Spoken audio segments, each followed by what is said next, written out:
as the successor agency to the redevelopment agency of the City of San Bernardino. Pastor Paul E. Jones from Independent Trinity Benjamin E. Jones Community Resource Center will lead tonight's invocation, and Camila Agredano from Chavez Middle School, thanks for being here, will lead us in the Pledge of Allegiance. Please approach to the podium at this time, and can we all rise, please?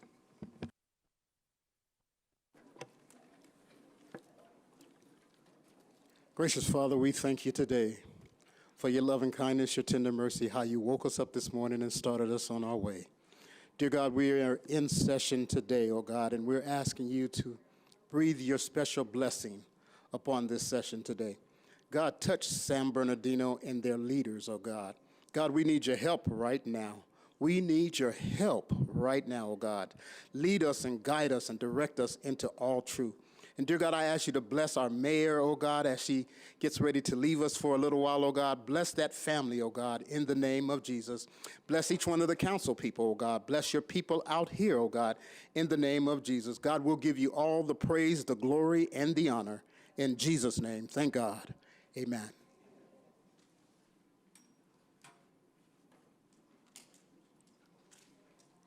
Please place your right hand over your heart. I pledge allegiance to the flag of the United States of America and to the republic for which it stands, one nation, under God, indivisible, with liberty and justice for all. Thank you. Madam City Clerk, please call the roll.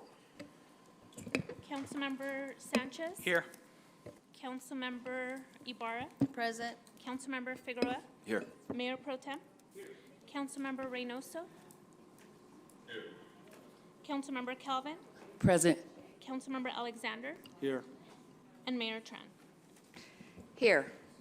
Before we conduct city business, as a friendly reminder, as elected leaders of the city, we will endeavor to be respectful to each other, our public, especially our staff.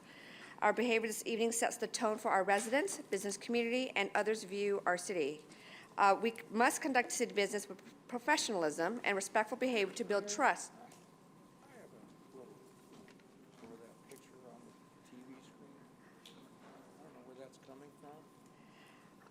Councilmember Reynoso, are you able to be on video? Oh, is he on video? Okay. Sorry, I apologize. I didn't realize he was joining us via Zoom. Yes, he's joining us via Zoom. Thank you. Thank you. Thank you, Councilmember. We must conduct city business with professionalism and respectful behavior to build trust, credibility, and move our city forward. We shall commit to these values and foster a positive and productive work environment that is conducive to achieving our goals effectively and efficiently. At this time, public comments will be heard for items 1 and 2. To address the City Council, each individual must fill out a speaker slip. A speaker slip must be completed and turned into the City Clerk at this time. Only those speaker cards turned into the City Clerk will be allowed to address the City Council. No late cards will be accepted. Each person should state their name for the record. If you require Spanish interpretation, we do have an interpreter on site. Please raise your hand at this time to indicate you will need translation assistance. In addition, we have interpreting listening devices available in the back. Madam City Attorney, there's a concern about the photo on that screen. Is there any concerns there? Who's going to join us? So we had a request from Councilmember Reynoso to participate by teleconference. And Councilmember Reynoso, if you decide not to be on video, is there any way to use just a more neutral picture on your Zoom account? Okay, yes. Thank you. All right. Do we have a Spanish interpreter? Thank you. Thank you, Mayor. En este momento se escucharán los comentarios públicos para el artículo 1 al 2. Para dirigirse al Consejo Municipal, cada individuo debe completar una tarjeta de orador. Se debe completar la tarjeta de orador y entregarla a la Secretaría Municipal en este momento. Solo aquellas tarjetas de orador entregadas a la Secretaría Municipal podrán dirigirse al Consejo Municipal. No se aceptarán tarjetas tardías. Cada persona debe indicar su nombre para el registro. Si necesita interpretación en español, tenemos un intérprete presente. Por favor, levante la mano en este momento para indicar que requiere servicios, ya que también tenemos aparatos disponibles para escuchar la Junta en español.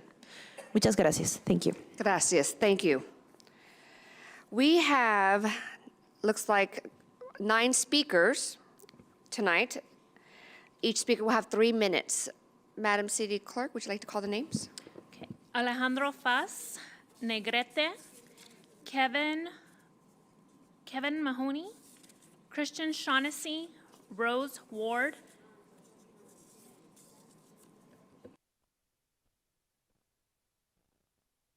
You can turn on the mic and please state your name. Thank you. Good evening, Mayor and City Council. My name is Alejandro Faz. I am the chairperson of San Bernardino's Animal Control Commission. Tonight, the council will consider proceeding with the Friends of San Bernardino Animal Services Foundation. This foundation, the product of a year-long deliberative effort by city officials, would establish a nonprofit fundraising adjunct of the Animal Services Department. While I support the general framework of this initiative, I harbor some reservations.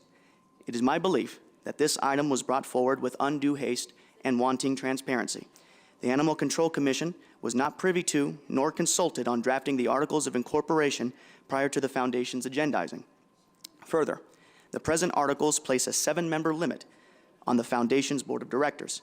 Assuming sitting commissioners accede to the directorship, at least one acting commissioner would be jettisoned from service. In light of these and other concerns, I recommend the following amendments. Revise the Foundation's structural framework to reflect the current composition of the Animal Control Commission with a representative from each ward and 2 mayoral appointees, a total of 9 directors. Second, dissolve the Animal Control Commission and appoint sitting commissioners to the Foundation's Board of Directors, allowing for a seamless transition between the 2 entities. Third, delineate a clear removal and transition process for the Foundation CEO position designated for the Animal Services Director, who was to serve initially in an advisory capacity.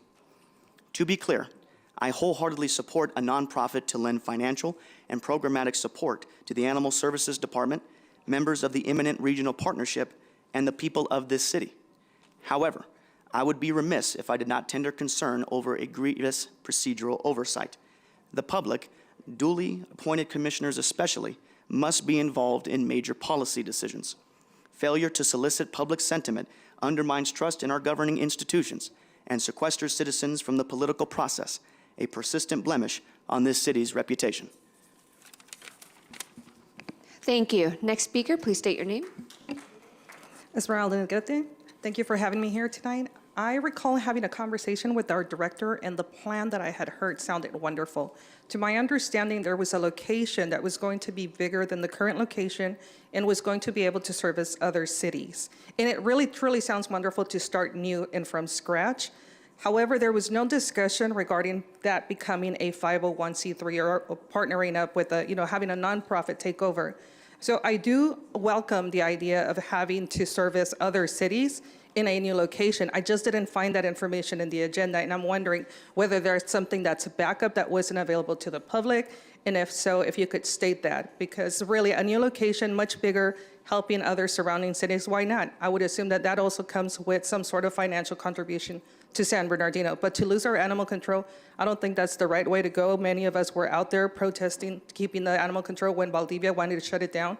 So I would encourage you to keep it under San Bernardino City instead of offering it to a nonprofit. Secondly, I have some concerns regarding the homeless funding going outside of San Bernardino. So I was just wondering, if it goes outside of San Bernardino, does that mean that they're being placed from here to there? And how do you then ensure that it's not going to be the homeless from Redlands or the homeless from Ontario or Pomona or any other cities other than here? So that is servicing just what we have in the issue here. Because if that funding could be attributed to anything else that's going to help and serve the San Bernardino taxpayers, then why not put it for something else? We're still in dire need of fixing those streets with the potholes. Thank you. Thank you. Next speaker, please state your name. Well, good evening, brothers, sisters, distinguished members of the council, our honorable mayor. My name is Christian T. Shaughnessy. I'm a housing community organizer. I'm the head of the county youth coordinated entry system on homelessness. I'm also the staff liaison for the county youth advisory board on homelessness. I want to speak on item 2 because I really want to applaud the council and the good folks of the city for a great intention, wanting to provide these vouchers to our unhoused brothers and sisters, but I would like to remind people that this is unfortunately and tragically a Band-Aid solution. Over at Maximum, from my understanding, these folks will get a voucher for 28 days, and after that, the fundamental causes of homelessness, the fundamental causes of mental illness, and the fundamental causes of poverty remain. Here in the city of San Bernardino, we have tremendously unaffordable housing. We need affordable housing. When you go look at plans to establish affordable housing at a place like the Carousel Mall or other areas in San Bernardino, those plans have been relentlessly undercut over the years. When it comes to plans to build other developments that would increase our housing stock dramatically, those things have been undercut over the years. So I would just like to remind our wonderful elected representatives that when you vote yes on this, which I suspect will happen, I suspect this will pass, please remember the rest of the solution to this problem, which is mental health care and the development of affordable housing, because we have some of the most unaffordable housing in the country here in Southern California. And this is something that's unfortunately very personal to me, because I actually have a friend, Gina Garcia. She's actually at San Bernardino Valley College as a member of their student government. She is homeless now. She is somebody that has gotten a motel voucher before. I believe she got it through Catholic Charities. She's now homeless again after having gone through the process. So I'm just asking folks to please remember people like Gina, people who have disabilities, people who don't have a whole lot of money. And I ask that we follow through on a good, productive housing first solution that'll look at this holistically so it can provide all of God's children a wonderful, wonderful way to live in this city. And then last but not least, I want to say, Mayor Helen Tran, best of luck on the little one, or maybe not so little one at this point. He or she is about to pop on out. But with that being said, have a blessed day. Thank you. Thank you. Next speaker, please state your name.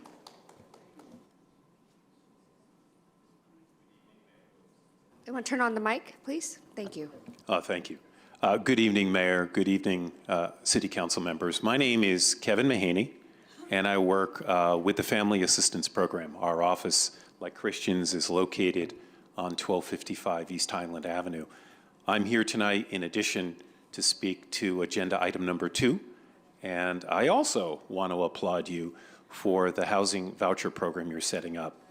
Our office right now on East Highland is getting about a half dozen, but it'll probably grow calls from 211 of City of San Bernardino residents who are about to fall into homelessness.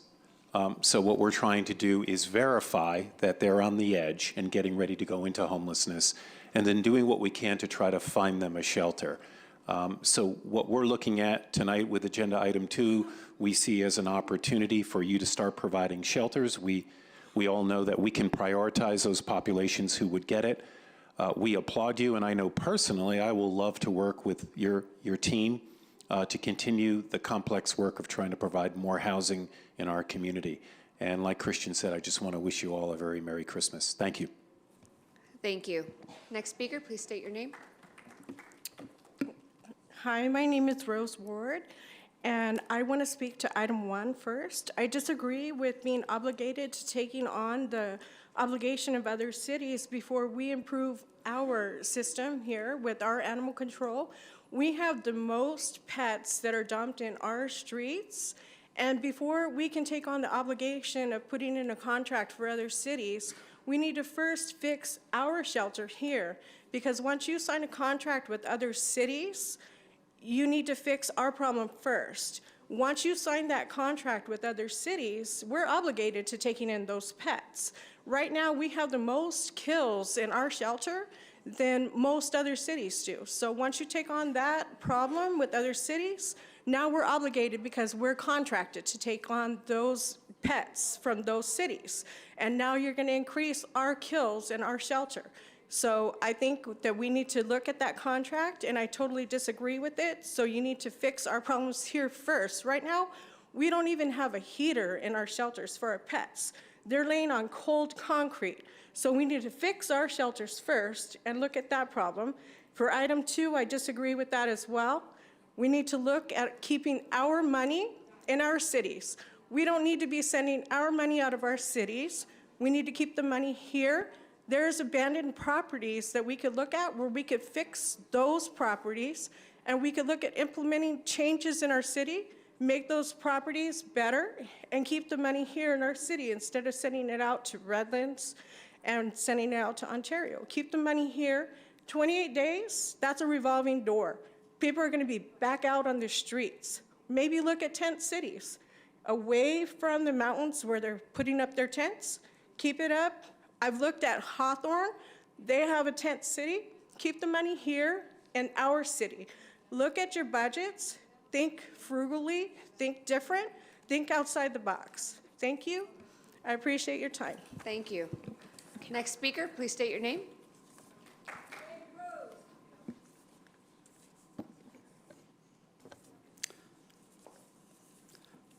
Robert Porter, born and raised in San Bernardino. Speaking on item 1, this item kind of just came up out of nowhere. It kind of just appeared. And I'm speaking with some of the animal advocates and rescues. They don't feel like they were involved in the process. Last time an animal shelter thing came up, there was people up and down the street in front of the animal shelter, up in arms. And I Love San Bernardino group now is like a platform to try to find adopted animals and lost animals homes.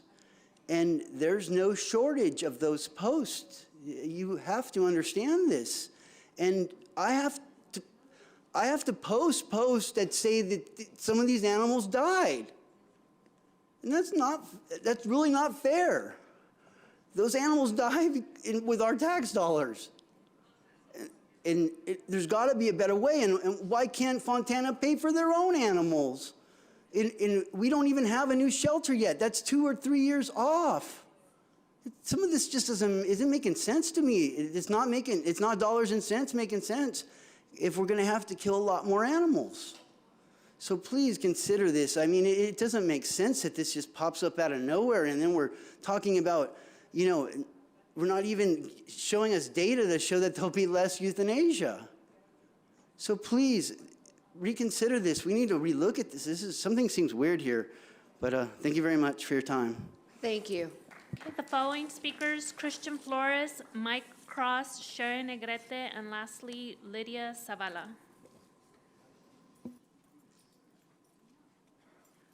Hello, Mayor and City Council. My name is Christian Flores, resident and community organizer with Inland Congregations United for Change and the Inland Regional Housing Justice Coalition.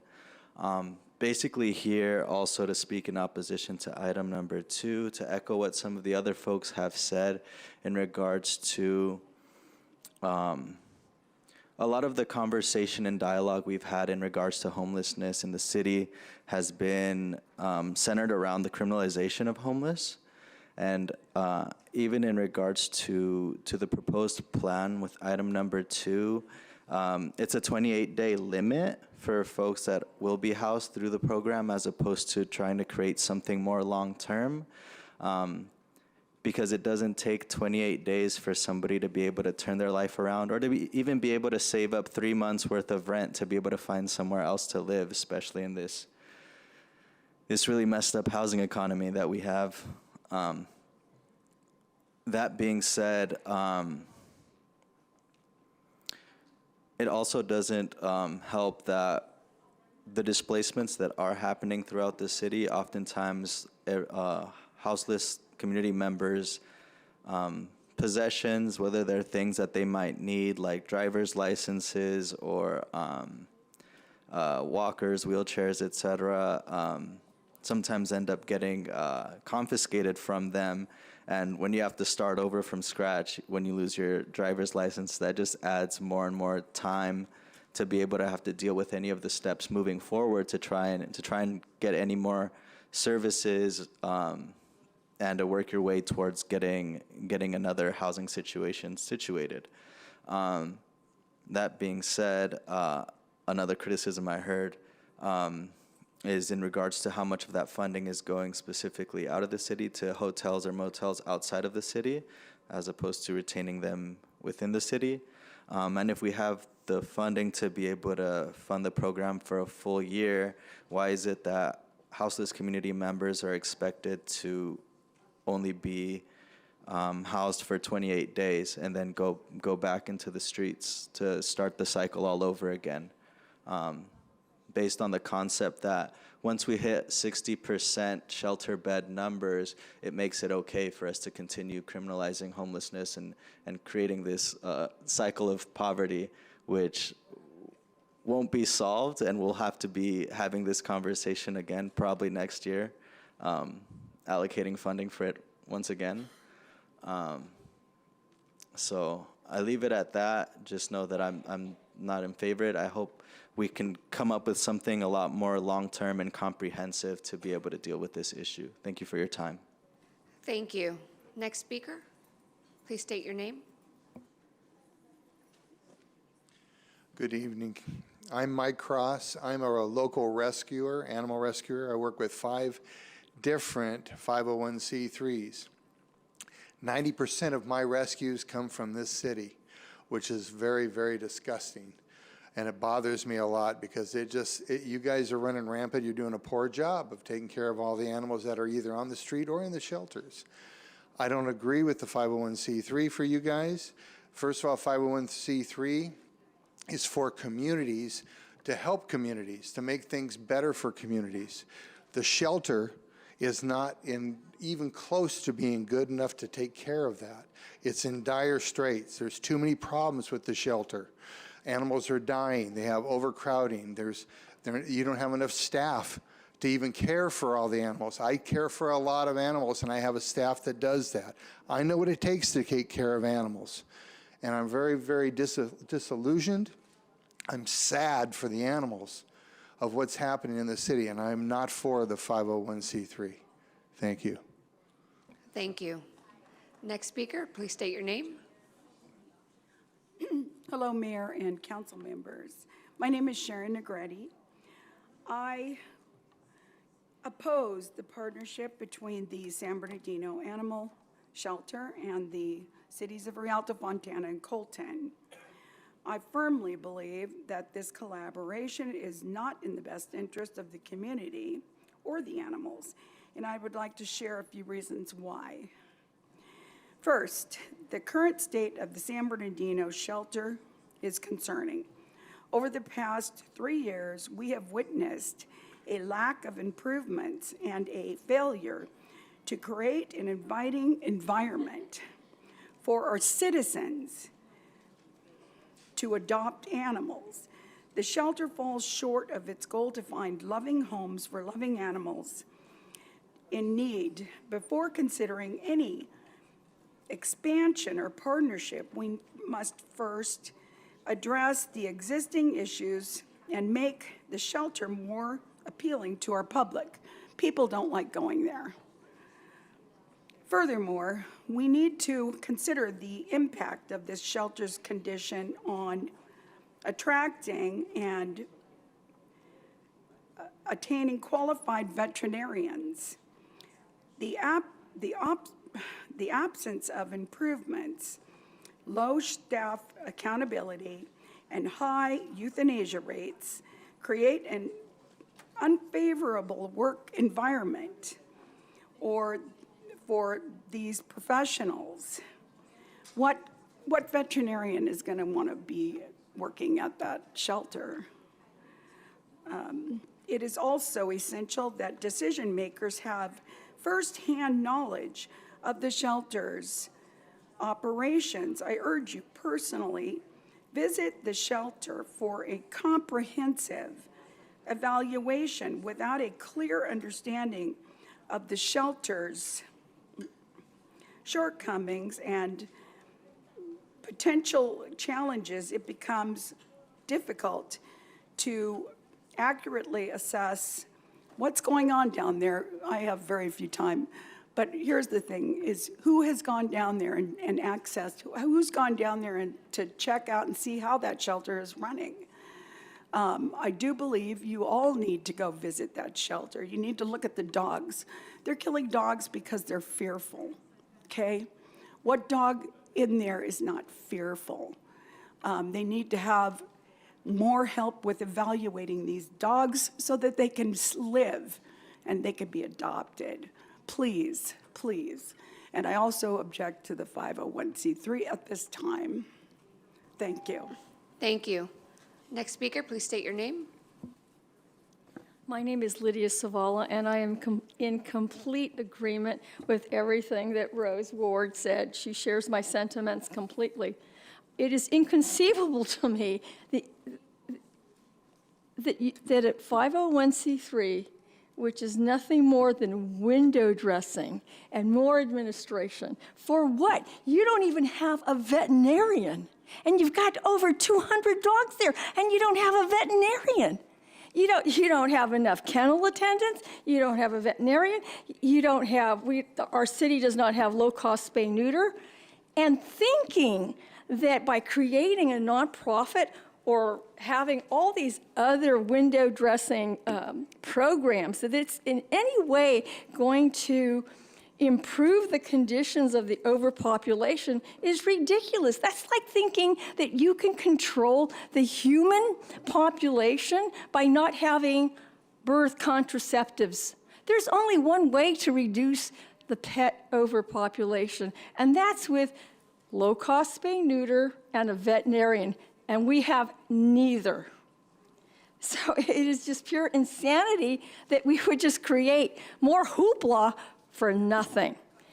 We also have a cultural problem in our city because, and along with the poverty, that dogs in our city are at the bottom rung in terms of care. You know, people have money for manicures, pedicures. My gardener just spent $1,000 on Botox. Do you think she's going to spend $200-300 to get a dog spayed or neutered? Your constituents are not going to spend $300 to $400 to get a dog spayed or neutered. They're just not going to spend that kind of money. And even I, as a nonprofit, get special rates. And at the very minimum, I'm going to pay close to $200 to get a dog spayed or neutered. You can't even relinquish a dog to the shelter unless you pay $200. So I don't know what good you think this nonprofit will do. And if you're going to establish a nonprofit, it should be with the intention of having a mobile spay-neuter unit that can go to every ward, a different week of the month, and set up in the community so that people can take their dogs there to be spayed or neutered. And we have the perfect model right next door in Banning, the Animal Action League. It runs efficiently, it runs effectively, and that's where the time and effort should be spent, not on this nonsense. Thank you. Next speaker, please state your name. Madam Mayor, honorable council members, my name is Desiree Sanchez with the American Civil Liberties Union of Southern California, and I've been a resident of San Bernardino County for over 8 years. I'm here to voice our concerns in opposition to special session agenda item number 2. The plan reinforces criminalization of our unhoused people. The packet for the agenda item states that the goal of this temporary motel program is to allow the city to increase its shelter bed capacity so it can resume its anti-camping ordinance. The motel plan is linked to harmful displacement. The packet states that the motels are designated to assist unhoused people who may become displaced due to the city encampment cleanup efforts. These encampment removals, as you've heard from Christian, are harmful, and they've been throwing away people's vital property. The plan relies on a myth that the city only needs to provide placement for 60% of unsheltered residents before it can start criminalizing people for life-sustaining conduct. There is no law supporting the idea that placements for 60% is sufficient to start criminalizing people for being unhoused. Staff improperly rely on non-binding settlement agreements in another region, but no binding authority supports this position. It is unclear why the city believes it may enforce its anti-camping code when it is still lacking housing options for over 1,000 of our unhoused and unsheltered residents. As long as there are more unhoused individuals in the city than housing options available to them, it remains unconstitutional to criminalize individuals for engaging in life-sustaining activities like living outside. So in conclusion, we are asking the city to terminate its anti-camping ordinance immediately and offer permanent housing solutions for not passing this agenda item with the goal to criminalize our unhoused neighbors. Thank you so much. Thank you. Madam City Clerk, is that all of the speakers? Yes, that Thank concludes you. public comment. Moving on to discussion items 1 and 2. First is the discussion item number 1, Regional Partnership for Animal Services. Could we begin with the staff's presentation? Mayor, Council, yes. if I may to begin, I'm not sure as to why half the comments tonight are stating that the 501c3 is going to have anything to do with running the shelter. It is not. It is simply a mechanism for individuals to donate resources or funding that go directly to animal services and do not get deposited directly in the general fund. This is solely for additional funds for people to donate and leave if they somehow pass and they want to leave funds for the animals. That's all they do. Every city has one, and we're trying to institute one, and they have nothing to do with running the shelter. I just want to make sure that's clear. Thank you, Mr. City Manager. And Chris Watson, you'll be able to clarify more on the presentation. Mayor Pro Tem? Well, I appreciate that, and I would characterize it a little bit differently. It's a funding mechanism, and it's not a commission, and it's not an oversight board, and I think it's just important for everyone to, as you've just said, that it is a funding mechanism, funding vehicle that's going to help us improve all the issues that we have, that we are all certainly well aware of in our shelter. And we are not just taking in animals, and I think you're going to hear this from the report, we're not just taking in animals willy-nilly from the rest of the county because they need someplace to dump them. We have a plan to build a new facility, to fund a new facility, and to really correct the wrongs and the problems that we've experienced over the last many years. And I think you'll hear that in the report. And I just wanted to say that up front, that some of the comments made are just completely inaccurate. And I think one comment was about some sort of a commission or oversight committee. It is not that at all. It would be a board of directors that oversees a funding foundation. Just like hospitals have a foundation, other organizations have foundations, and there are people on those boards that their sole responsibility is to raise money for that particular organization. Thank you, Mayor Pro Tem. Director Watson? Yes.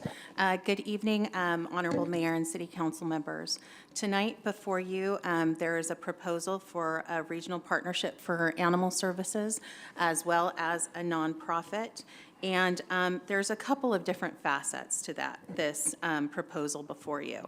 So the first is that the cities of Fontana, Rialto, and Colton, we were notified earlier this year in August that the County of Riverside would no longer be continuing their contract for animal services. There is no other option regionally for these three cities.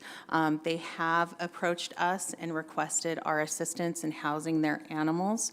We previously housed the animals for the cities of Fontana as well as Colton. Rialto previously contracted with the city or with the county of San Bernardino. The piece of this there's two pieces that are crucial. One is the nonprofit partnership that the city manager as well as Councilmember Charette have touched on, and that is an active fundraising arm. Many cities and municipalities utilize this type of model in order to fundraise to cover the cost of programs and services. Essentially what we're looking at in this report, what we have here is that Currently, the city is impounding animals from the city of San Bernardino as well as Loma Linda and Grand Terrace. The city of San Bernardino has over 5,000 animals that we impound in 2022. Grand Terrace and Loma Linda have very small numbers. They only contribute about 150 animals to combined. Looking at the numbers from the other three cities, Colton, Fontana, and Rialto, we received the data from the County of Riverside and sought assistance from UC Davis, a Corrette School of Shelter Veterinary Medicine. This is one of the country's leaders in shelter medicine and appropriate housing, appropriate sheltering for animals. And so we worked with them on recommendations, including the number of housing units and staffing needed to accommodate the additional cities and what we could potentially do in order to accommodate them. So in this plan that's before you, there are costs involved. We believe that staffing and site renovations are the two main points of this proposal. The first is staffing. We would need to increase the staffing to accommodate double the number of animals we currently have right now. We have combined, we would be looking at a total of 10,000 to 11,000 animals per year and up to 400 dogs and 300 cats at one time. I have been working with the Department of Public Works and talking to the Water Department about what we could do to our site in order to make those improvements necessary to add the additional kennels temporarily. Understanding that this is a temporary fix and that a replacement shelter is needed. And right now, with the partnership, it's the proposal to make the site renovations currently to accommodate the additional cities temporarily while we work on a permanent solution for replacement shelter. Knowing that a replacement shelter is not something that can be built overnight, it's something that is going to take us a couple of years to get those plans through. And so while we're working on that, there are companies that do modular buildings, very similar to what you're looking at for an office, but they have one side that's inside and the other side that's all kennels. And that's what these companies do. They specialize in that, and it's basically a plug and play where those buildings would be placed on site after the site improvements are made, and we'd plug in the power, the electrical, and the water. The unknown part of this is the number of cities that are ultimately going to be participating. The participation agreement that's before you addresses the new shelter, and that cost is unknown at this point in time. The costs that are in the report are related specifically to the site improvements as well as staffing that is needed.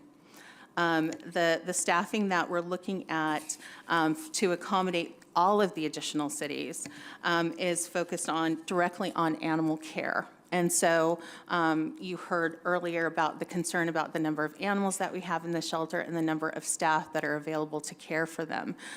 This would essentially double the number of staff that we have on site to care for the animals, and it's direct handling. So currently we have 12 animal shelter attendants that do the direct feeding, care, medication, cleaning of the kennels 7 days a week.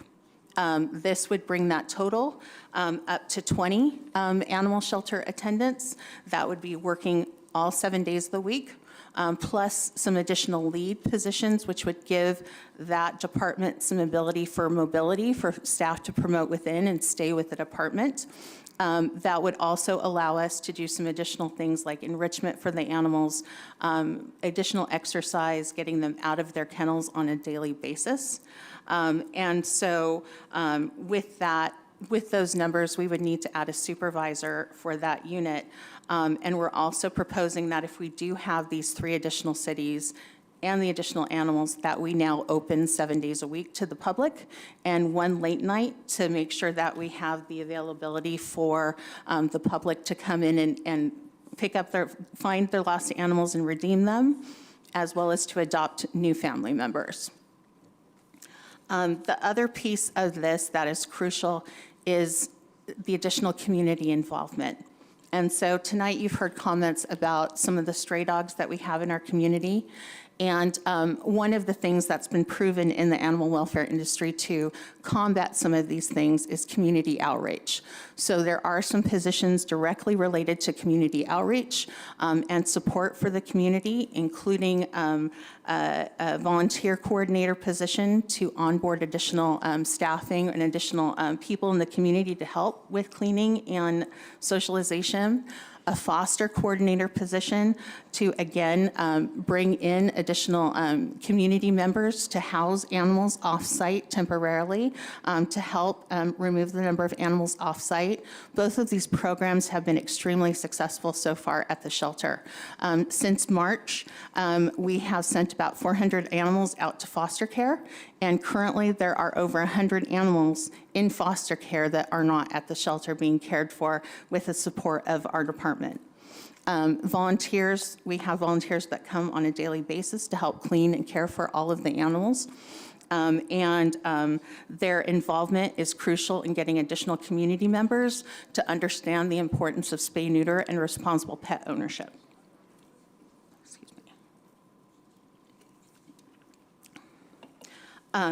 We have a manager position over this department as well as rescue coordinators.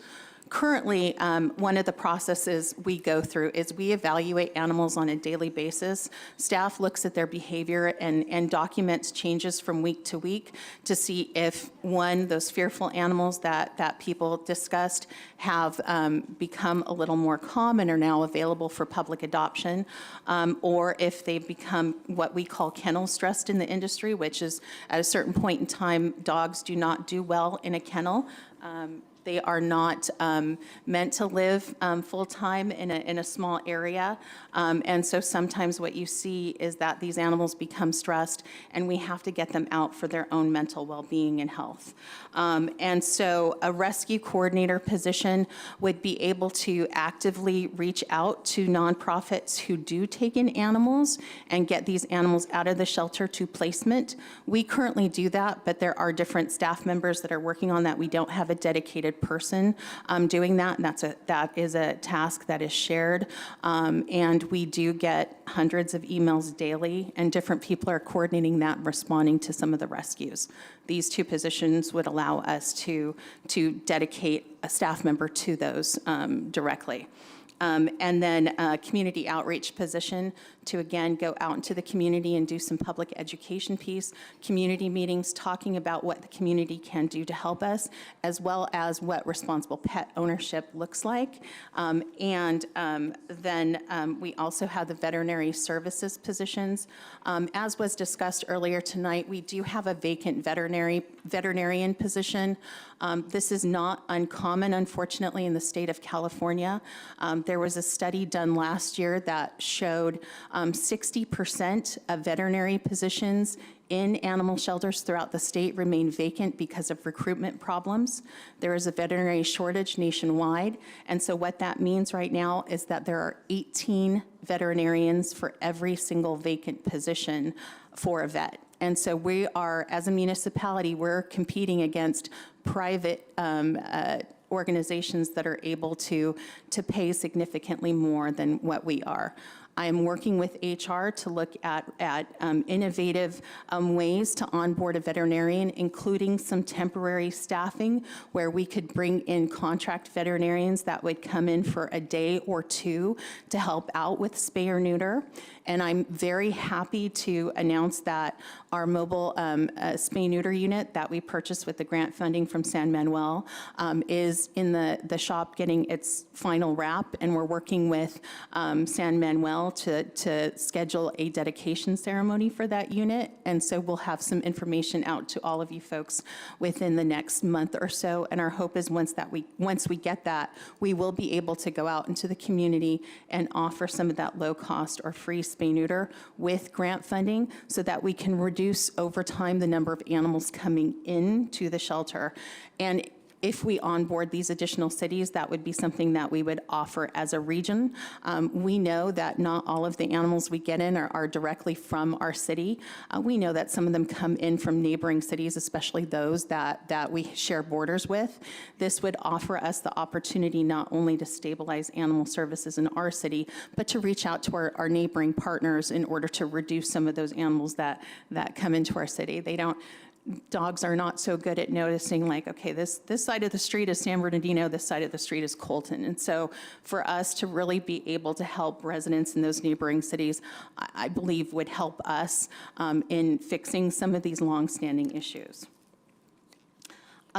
So the plan before you right now, the cost in this again is related to current site improvements and current staffing.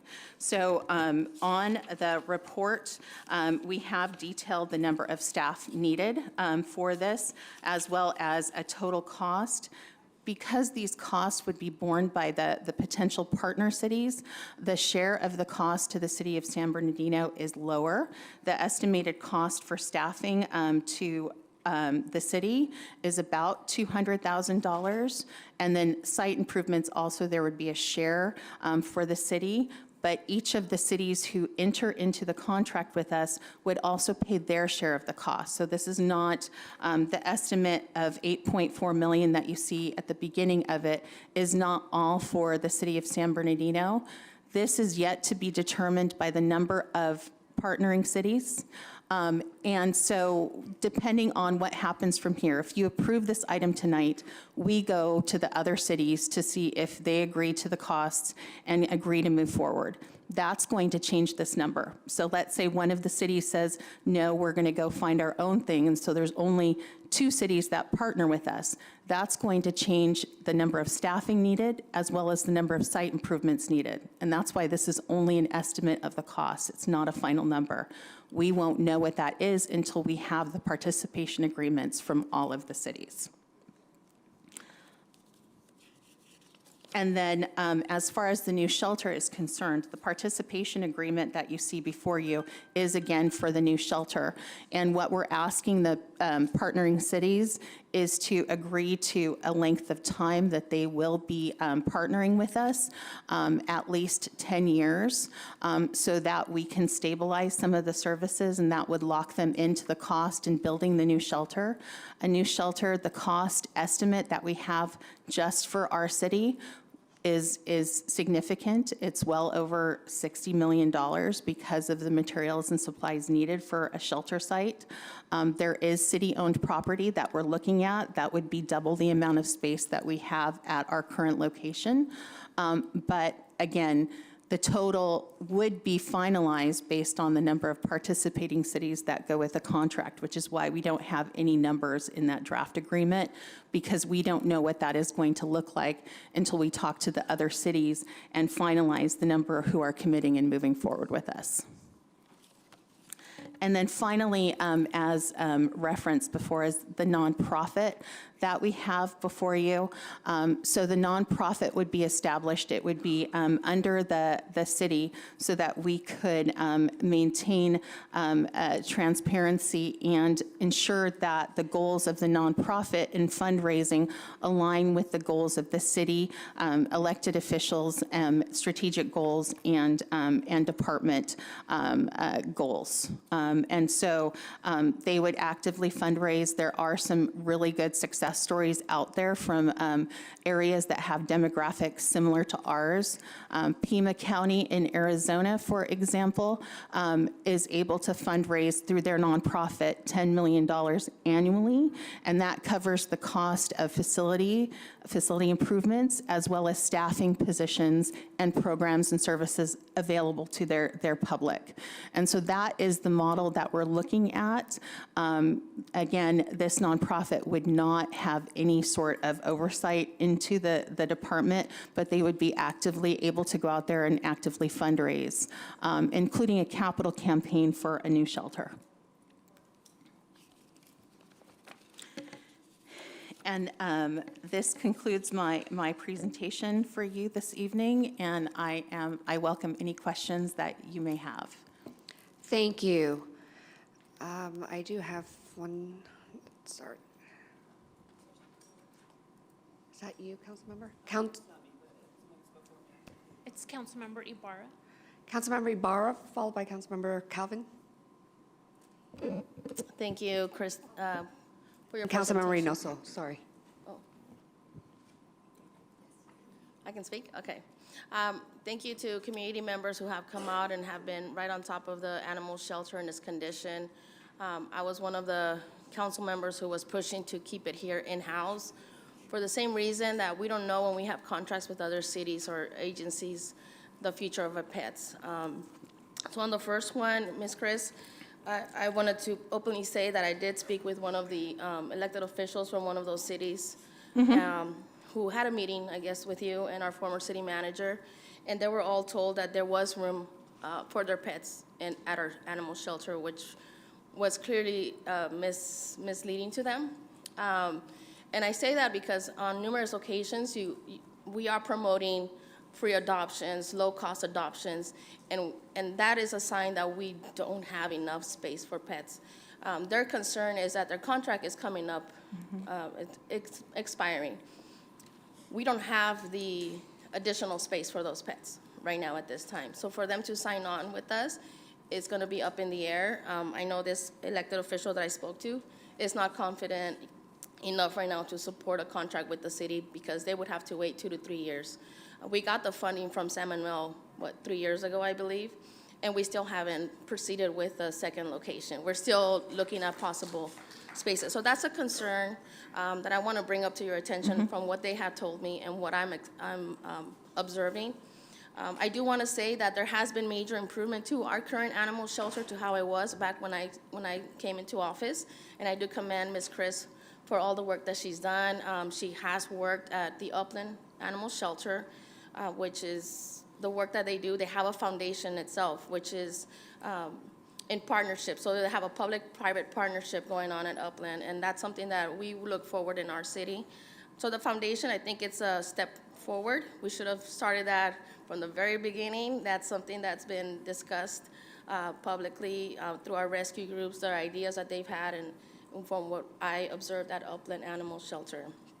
So I'm okay with that, as long as it's open for anybody to apply for this foundation, for members of the rescue groups, if they can join, heavy financial supporters, if they can be part of the foundation would be great. I did notice that they're only having one meeting per year, which I think will not be enough to plan out a whole year of fundraising. They have to be individuals who are going to be heavily out, boots on the ground, looking for that funding, because like you mentioned, it's $60 million that we will need for that new shelter. My concern is that we may not have the space available for those cities right now, and that's something that they voiced to me as well. And I'm just sharing what you have shared with me about, trying to push adoptions and fostering, and I know I've been saying the same, like we should have, people at foster for like 2 weeks, adopt, and then try to get the word out on special pets to get them socialized.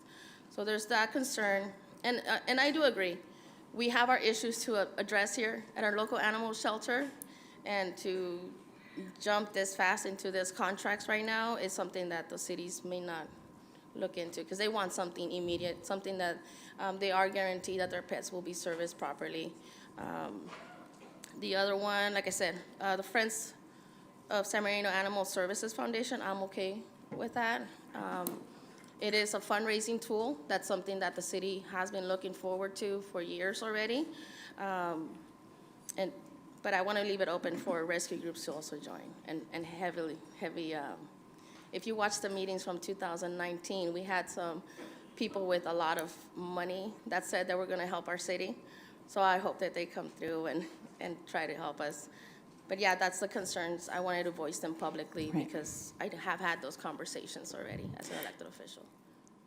Thank you, Councilmember. And if I can address that. So I know I met with the interim city manager in October with the representatives from those other cities. And what we discussed at that time was that we could potentially accommodate them, but there would need to be some site improvements. What we have seen as a region and across the nation in animal sheltering over the past year is an increase in intake, specifically of dogs, and a reduction in adoptions across the board. That's something that we're not only seeing here in our city, but that's something that is seen on a regional and national level. I've been a part of several groups, discussion groups of industry leaders talking about those problems and how we combat them.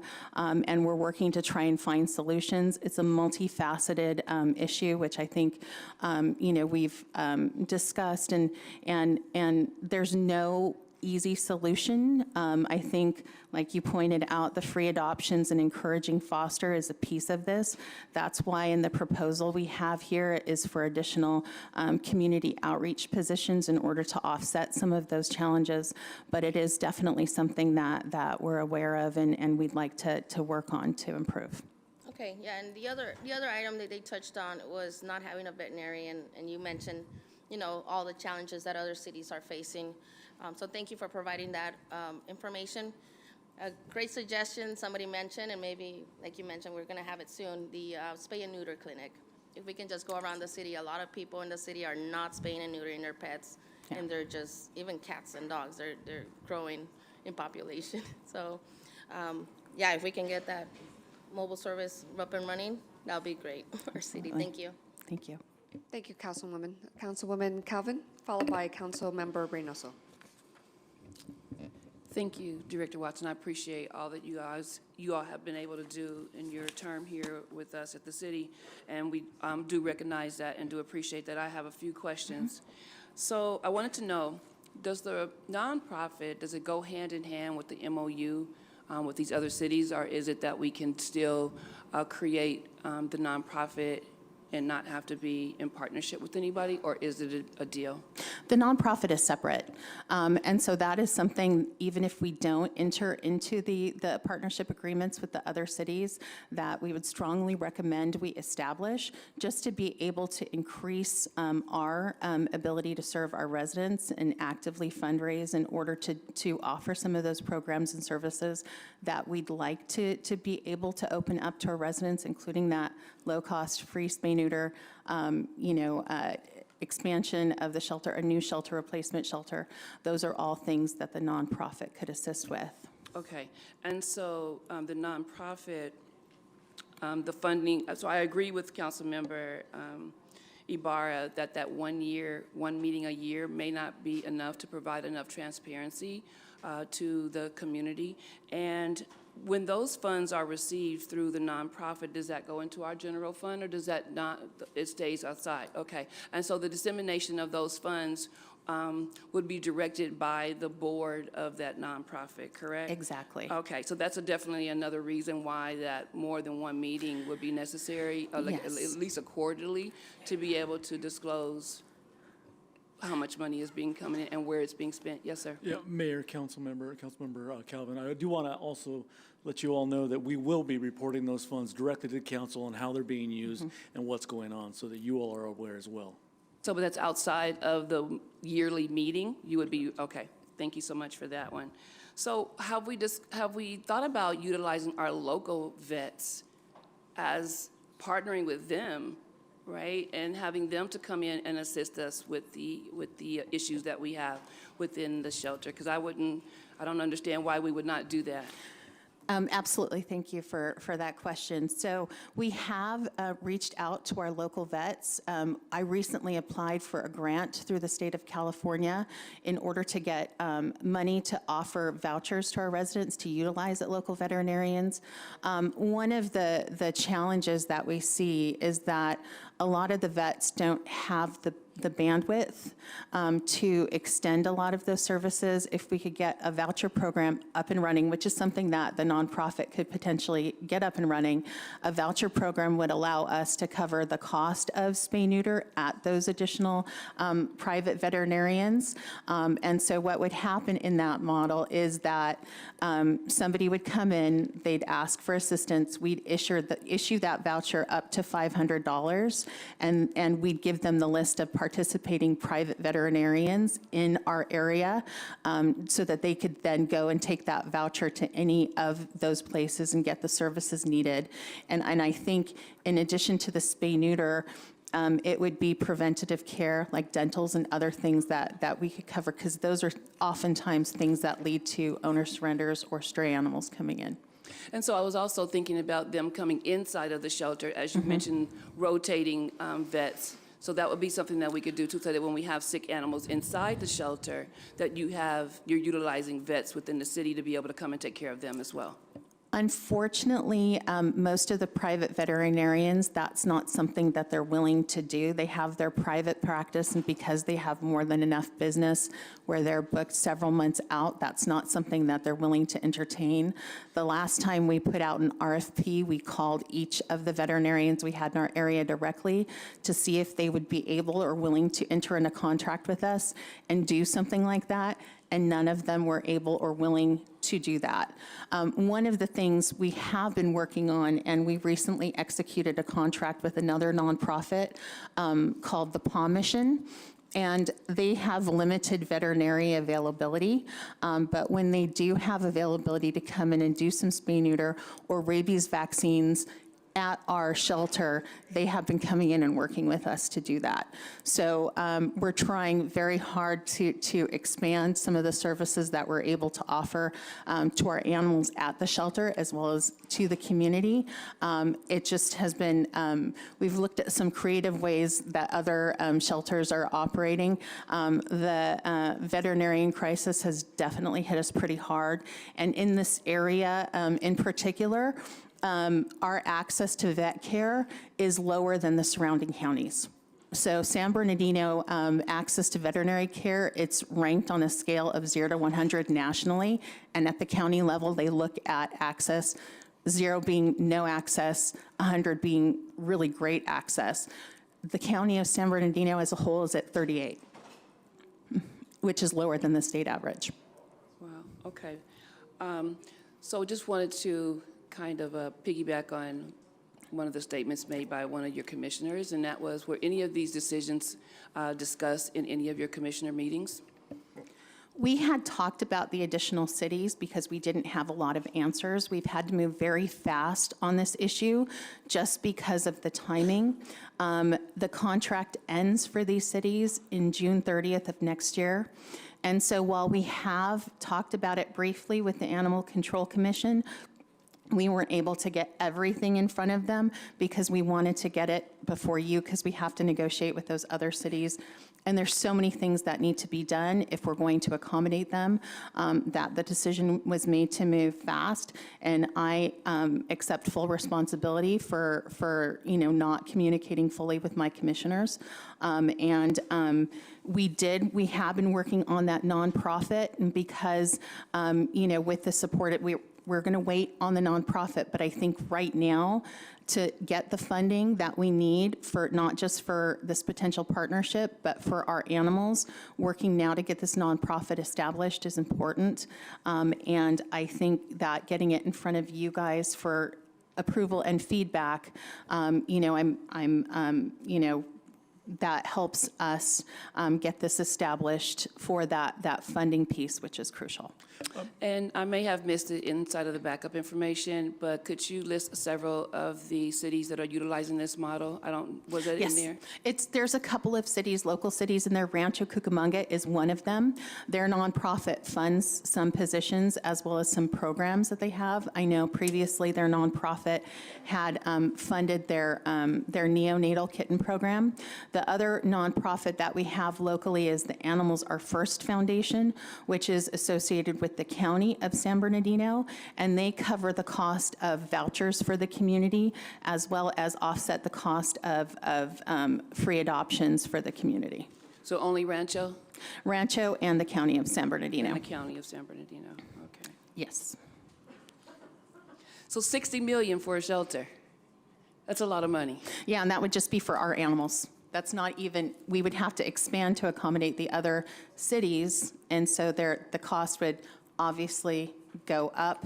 But because of the materials, essentially, an animal shelter is like a human hospital. And so you have to have surfaces that can be disinfected over and over again. And if we're going to build a facility, I want to make sure that we're investing our money wisely.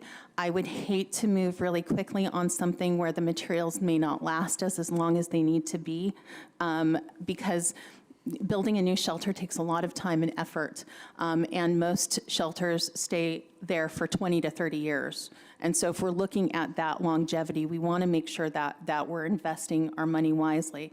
The materials that we use to clean kennels is very corrosive, just because it has to be in order to kill the bacteria and viruses that come with the animals.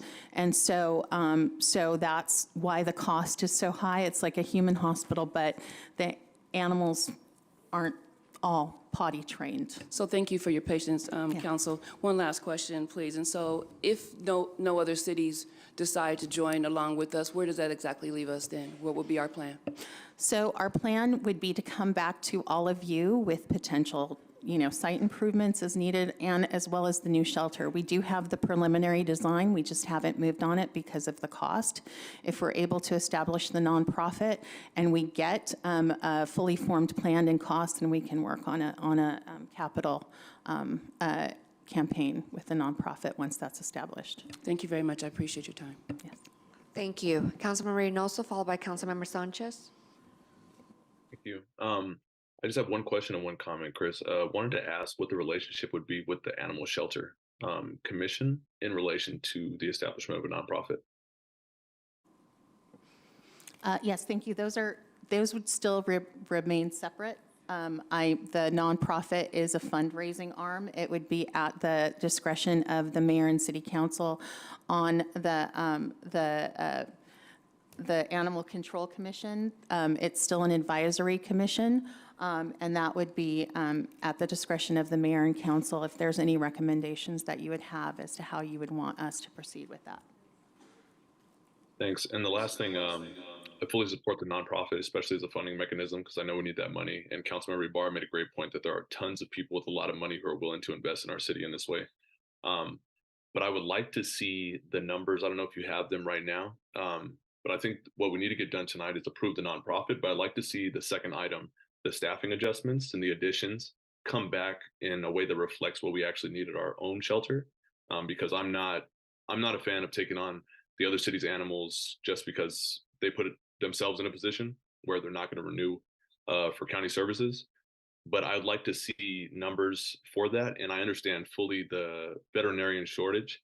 And so if there's a way that we can work with HR, if you could bring us something back where it has the numbers that are reflective of what we need, particularly at our city shelter for staffing. If these numbers are that, then I'm with that too. But I don't think that we need maybe all of those staff. I'd like to see those numbers, but also something more lucrative, I guess, benefit packages or things that incentivize veterinarians to leave the field of private practice to come to the city of San Bernardino. Do you happen to have like any kind of, I guess, documentation for staffing levels that we would need, particularly at our shelter, in relation to what was presented? Because my understanding is what's been presented as proposed staffing levels would be this all-inclusive, multiple city approach with the opportunity for other cities to still add on. Am I correct in that? Yes, you are correct, and we would bring something back specifically for ideal staffing for the city. Essentially, the formula is, staff would spend 15 minutes of time with each animal that's on site, and so then you calculate the number of animal care staff needed based on the number of animals that you take in. Okay, thanks. That's all for me. Thank you. Councilmember Sanchez? Move to approve both staff recommendations. Okay, thank you. Councilmember Alexander? Thank you, and I appreciate your report, Director. One quick question as far as the foundation and the board members. Just as everyone else has said, please open it up to everyone so it is open to everyone and not just the commissioners. Two, this new facility, what's the capacity for dogs and cats? If we're at our maximum now, what's going to be the new capacity? That will be driven by the number of participants. If it's just our city, then we're looking at about 250 dog kennels and about space for 150 cats. With the additional cities, we're looking at space for, at least 400 dog kennels and space for about 300 cats. So in your initial assessment, is that 250, is there any room for growth in there? Yes, and so the preliminary design we have for the shelter had some opportunities for growth. The design that we were looking at was basically, you would have separate kennel buildings for the dogs. So you would have a plan specifically for each of those kennel buildings, and you would leave space on the site for additional growth. So as the community grows and as there is a need for additional room for animals, you would have the space needed that's kept open for those additional kennel buildings. And having a separate kennel building facilitates the health and welfare of all of the animals, because if you have a disease outbreak in one of those buildings, then you're able to shut that down and it doesn't spread to the other animals. Okay, great, thank you. And as far as your commission is concerned, please keep them informed. Absolutely, sir. Thank you. Thank you, Councilmember. There is a motion and a second by Councilmember Sanchez and Mayor Pro Tem. I'd like to make a substitute motion to separate each of the 3 items for a vote. Second. There's a second. There's a substitute motion by Councilmember Ibarra, second by Councilmember Calvin. Madam City Clerk. Councilmember Sanchez? No. Councilmember Ibarra? Yes. Councilmember Figueroa? Mayor Pro Tem? No. Councilmember Reynoso? Yes. Councilmember Calvin? Yes. Councilmember Alexander? Nay. Motion fails. Back to the original motion. Councilmember Sanchez? Yes. Councilmember Ibarra? No. Councilmember Figueroa? Mayor Pro Tem? Yes. Councilmember Reynoso? No. Councilmember Calvin? No. Councilmember Alexander? Aye. Motion passes 4-3 with Councilmembers Ibarra, Calvin, and Reynoso voting in opposition. Thank you. Next, item number 2. Approve motel. Mayor Pro Tem, did you want to say something? I just want to say one thing before Chris leaves that desk. I've seen a lot of reports. I've seen a bunch of reports. Ma'am, please do not disrupt, please. I've had a lot of reports given from that desk, and you did it without a single note, and you answered every question. And I just want to commend you on that. You were very articulate. You answered it. You were succinct. You didn't repeat. It was an excellent, excellent report, and I appreciate it. Thank you very much. Thank you, Councilmember. Thank you. Thank you for the comments. Okay, item number 2, approve motel voucher program and authorize professional service agreements with local motel operators to provide interim shelter. Could we begin with the staff's presentation? Mayor, Council, if I may, before Ms. Lanier begins, in item 2D needs to be removed when the council makes an action. It's already, staff's recommending removal of item 2D. Thank you, Mr. City Manager.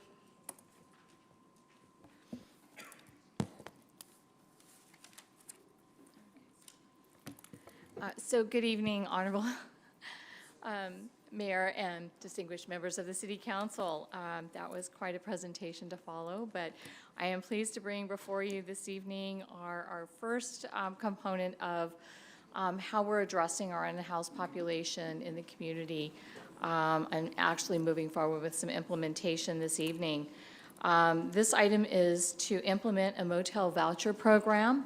It's a program that the staff has been looking at over the past year. We had an interim situation where we did use motel vouchers. It turned out to be very successful, and as we've looked at our overall homeless services need in the community for our unhoused population, and we move forward with developing our navigation center, we do need an interim step in that stage of addressing the unhoused population. So with that, the Motel voucher program does give us the opportunity to provide some temporary housing for our homeless individuals. I did note we did have a number of public comments on this particular item, so I'll give some highlights, and then we'll have our Deputy Director of Housing and Homelessness, Cassandra Searcy, provide some additional information and respond to some of your questions that you may have. I think it's important to note that we are allocating $3 million. This is a big program for the city. We do have a lot of homeless encampments here. And while our intent is not to go after the homeless or to create a criminal situation, there are times that we do need to address encampments that may be a hazard to our community members or to some of the unhoused individuals as well. So there are times we do need to implement emergency operations relating to the encampment. So this will give us an opportunity to do so. I think the staff report gives a really good overview. I did want to touch on just some of the comments that some of the community members, because I think it's very important to start off with that. This is as I mentioned, this is our first step in addressing the homeless encampments. I know there was litigation related to that in another community, but it does give us a benchmark on how many beds we do want to accomplish. Our next component to this will be the Navigation Center. I know Ms. Searcy will be providing an update, I think, at your next council meeting, but that is well underway as well. The motel vouchers, are they a Band-Aid at this point? Yes, it'll be a Band-Aid. It's for 28 days, but it does help us to move forward. There are concerns about mental health. We are outreaching and working with the county on a number of these items with our homeless outreach team. Affordable housing is a very critical component as we move forward, and we're working very hard on that as well. And you'll be seeing some projects come through in the coming year on that. One of the things I think it's important to note that our homeless services programs team, and this is what we've established over the last several months, is an outreach to our homeless resources and programs team, is an internal team of our various departments, and where we're looking at all of the avenues for implementing our homeless programs. So we're now working as a team. I think you're going to be finding a lot more components in the future on that. And with that, I'll see if Ms. Searcy can add any information to the presentation, then we'll have any questions for you. And as City Manager Motoya indicated, we are pulling just motel voucher item number D for some additional review at the staff level. So, do you have some more to add?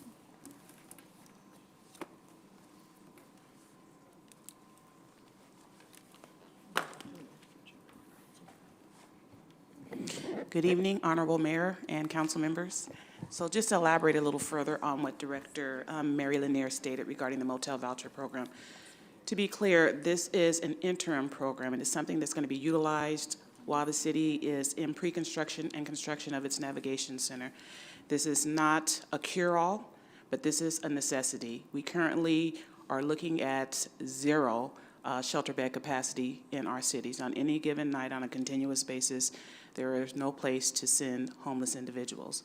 As a result, rather than allowing people to languish on the streets, the city is taking the humane route and trying to assist the unhoused community that would find themselves displaced doing homeless encampment cleanups. As a guidance, the city, as of 2023, reportedly has 1,017 homeless individuals, of which 992 are unhoused. In full transparency, this city nor any other city can provide motel stays or housing for all of its unhoused community. That's not financially feasible. So the approach the city is taking is we're following guidelines provided by federal court judge David Carter, and these are guidelines that he provided to cities in LA County and Orange County, in which they can accommodate a 60% +1 threshold for shelter beds, and that's the status that the city is taking. The city issued an RFP, a request for a proposal, October 16th. It was a 30-day process. It was placed on an open, public, transparent platform called Planet Bids. Again, 30 days. Staff notified local motel operators so they would be aware of the request for proposal. In total, there were 10 inquiries, of which only 4 motel entities submitted proposals, 2 of which are not in our city. Of those 4 motels, the city would have direct access to 199 motel rooms, 259 motel beds. Now, the breakdown for our threshold capacity is we need 200 beds. We would have that with the agreements that are in place. The other thing that I want to mention is that the city is working in collaboration with 2 local agencies to provide free case management services. Director Cassandra, can I stop you for a moment?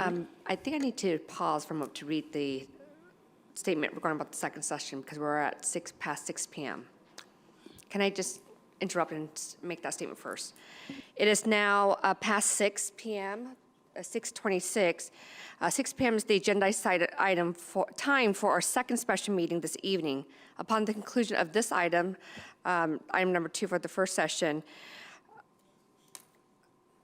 we will adjourn the current special meeting and call the 6 p.m. meeting to order, which will be past 6 p.m. For members of the public here to participate on the items on the 6 p.m. special meeting, you will have an opportunity to provide public comment on those items once that meeting is called to order. That's all. Thank you so much. Sorry about that. No problem. So the 2 organizations that are going to enter into an MOU agreement with the city's homeless outreach team, which is managed by Hope the Mission, they are the PARA team and California University of Science and Medicine, which is located in Colton, California. Specifically, the case management services will include wraparound medical, behavioral, and social support services. With that said, the way this operation is going to work is that when the city is performing its encampment cleanups and Public Works goes out to do the noticing and, when Public Works goes out to do the noticing, they will be accompanied by the city's outreach team. The outreach team will perform the homeless certification. This is a requirement by our county.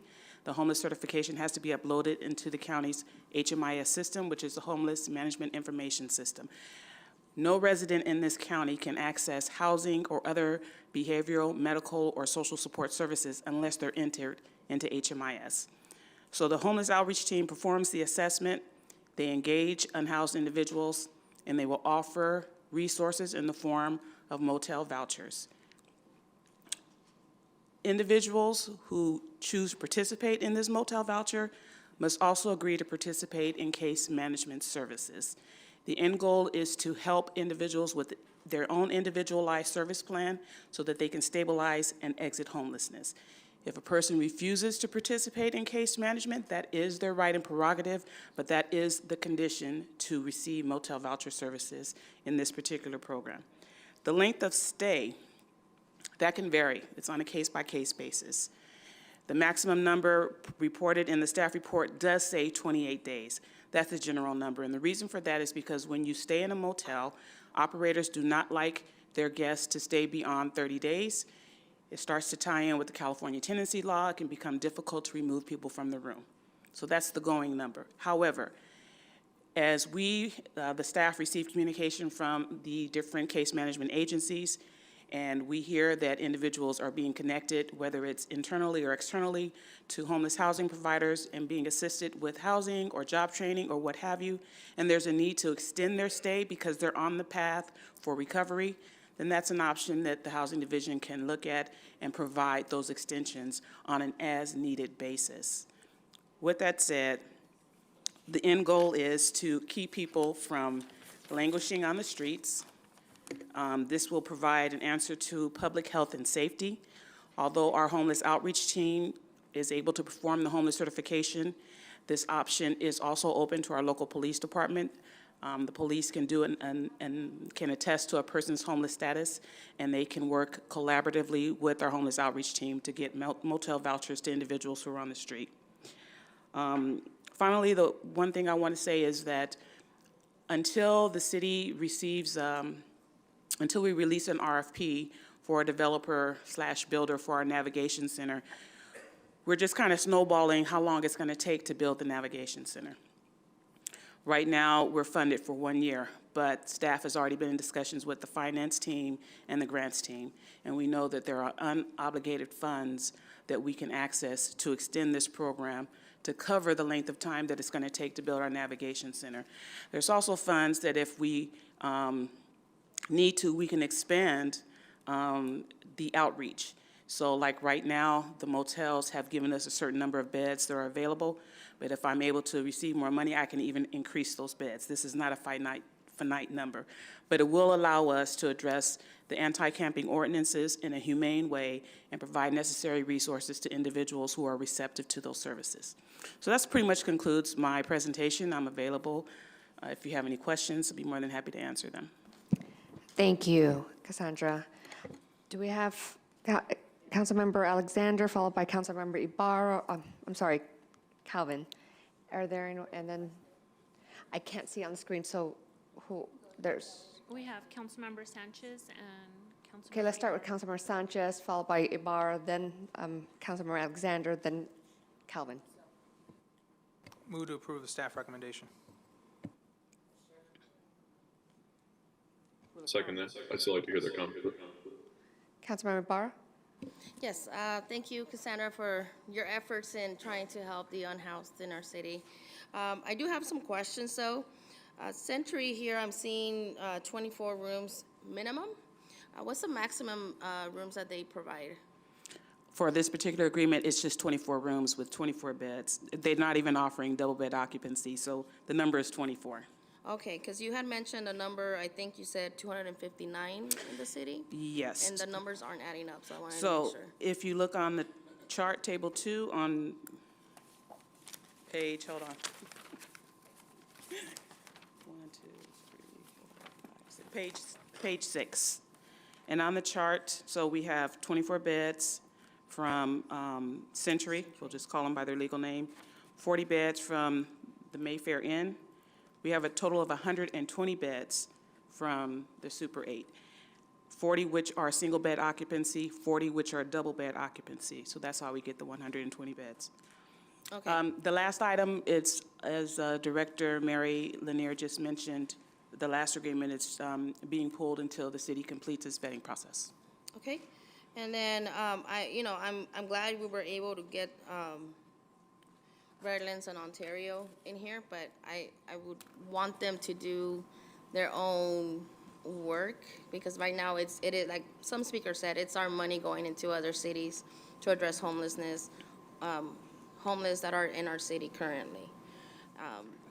Once again, that's gonna displace them from being here in the city. 28 days is a little bit better. For those who don't know, the current vouchers that people are getting for hotels are only good for 2 weeks. So for us to accommodate them for at least a 28, that is commendable on our end. My only concern, like I mentioned, is that we're gonna send people out to Ontario and Redlands that we should be helping here. With the navigation center estimated now a delay of 10 to 12 months, why can't we start bringing in the tiny homes? I know we had a contract with, I think Connect Homes, you had mentioned a couple months ago, Connect Homes, and they were working. I think that's who we had a contract to build the tiny homes. Why can't we have those set up already? Like, what's the delay in that process? So Councilmember Ibarra, if I can first address the first part of your question. We do agree. There was a little disappointment. With the 10 inquiries, again, only 2 were local. With that said, we've already received direction from our city manager, and so we're preparing an expedited RFP. We're going to try this again. Fingers crossed that, maybe motel operators locally will agree to participate. And so, yes, we're going to try to address that. But unfortunately, this is what we're dealing with. In terms of the navigation center, it's not going to be a delay of 10 to 12 months. Instead, this project is now properly identified as a CIP project. Our Public Works Department is taking the lead. We already have a project manager in place. And so we are gearing up to release an RFQ, a request for qualification, very shortly. I'm thinking hopefully early January, in which case we will have a developer/builder who will come to the city. Instead of the city acting as a point of expert, which we're not, we're going to have the developers come to us and give us the best ideas, designs, the innovation on how we should move forward with the development of this navigation center. Did you want to add anything, Mary? I think to add, and to your second question on the tiny homes, as we've looked at the navigation center option, we did explore a number of other options to get something in place much sooner. We looked at buildings throughout the city to see what opportunities there were to use those. We were originally looking at a few properties to bring in modulars. But the timing to do all of that and some of the infrastructure needed or to modify buildings, we would be at almost the same place as the Navigation Center. So based on that, the Navigation Center have a lot of momentum. That is the best course of action for us based on the time, money, resources, and developing the center as a whole. Okay, so the RFQ, to understand correctly, is to build just the navigation center, the center portion where all the wraparound services are to be offered. It's not including the tiny homes, correct? Correct, not at this point. Okay, but we did approve funding for tiny homes and mobile showers probably like a year ago. Yeah, the mobile showers are currently in place, but not for tiny homes. Okay, and that's why I'm trying to find out where are we with the tiny homes, because that should have been something that could have easily been put up already around our city, on city properties. So as we look, so we actually did look at, and I'll say maybe tiny homes modulars, I would look at them very similarly because they're a built component that you would put on property. It actually is a little bit more work to put them on properties because even with that, we do need to go through, look at the infrastructure there. We're having to do environmental clearance for some of our properties to do that. It's a lot more lengthy process than I think we originally envisioned. So just bringing on the tiny homes, there's been some great concepts out there, but I think time-wise, what our conclusion was is that the timing would be similar to the navigation center, so it would be best to put our investment in something permanent services for the community. Okay, yeah, because we have the property already on 6th Street, correct? It's the 6th the Street, Hope yeah. School of Hope. Oh, that's where we're doing, that's the navigation center right now, so we'll be developing the entire site, a portion of the site, and then there will be the opportunity for some expansion. Okay, yeah, because I would think this would be faster moving than it is currently, and if there's any issues, we'd like to be aware of what's keeping the navigation center from being built in a timely manner. With all the money that we have already, we should have been moving forward more faster. Councilmember Barr, it basically comes down to staffing issues, and we just have not had the expertise and the movement forward on board with the city, and it's taken us a little bit of time. Ms. Cassandra and Ms. Lanier are doing a phenomenal job. I started meeting with them regarding the navigation center, so we're pushing hard now to get that RFQ done. It's going to be an expedited process to get the RFQ and then go directly to RFP. The navigation center is a priority for us. And so I'm trying to also help them with my expertise in doing it before to try and get this thing up and going by next year, without a shadow of a doubt. So we can't split. We don't have the resources on the staff to do it. And we need to make sure it's done properly because we've already have allocated funds, not just from the state, but from the county as well. Correct. So we have obligations that we're trying to live and push forward as soon as possible. Correct, and I remember, like I said, tiny homes is one of the top things that I had mentioned, and I have been mentioning, and the fact that we haven't even posted even one tiny home is concerning to me, especially when a presentation was provided to us about a year ago that we did already have a contract with Connect Homes, who's building tiny homes currently for the city of Victorville.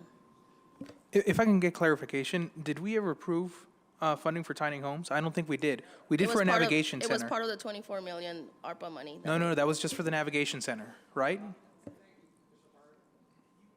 Clarify for the public and for the council, because now I suddenly thought we were funding tiny homes, which we aren't. You're absolutely correct, Councilmember Sanchez. We never received approval to build tiny homes. I'm thinking, Councilmember Ibarra, you're referring to the modular units, which is a concept that we're looking at, absolutely, but we never got the green light to move forward with the development of tiny homes. I could swear that we did. Mayor Pro Tem Council, we'll double check and to make sure, and we'll notify council what we find.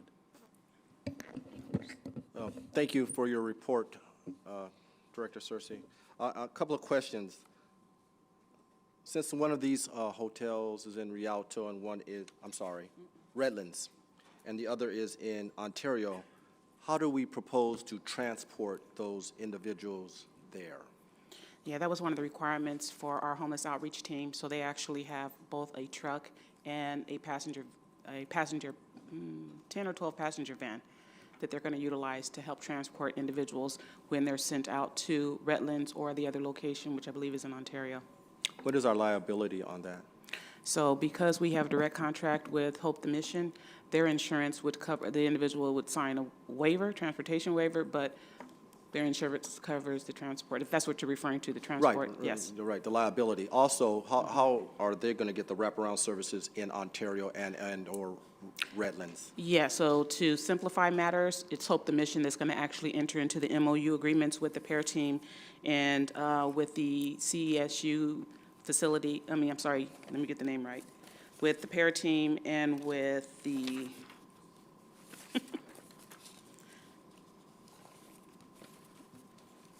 why can't I find you?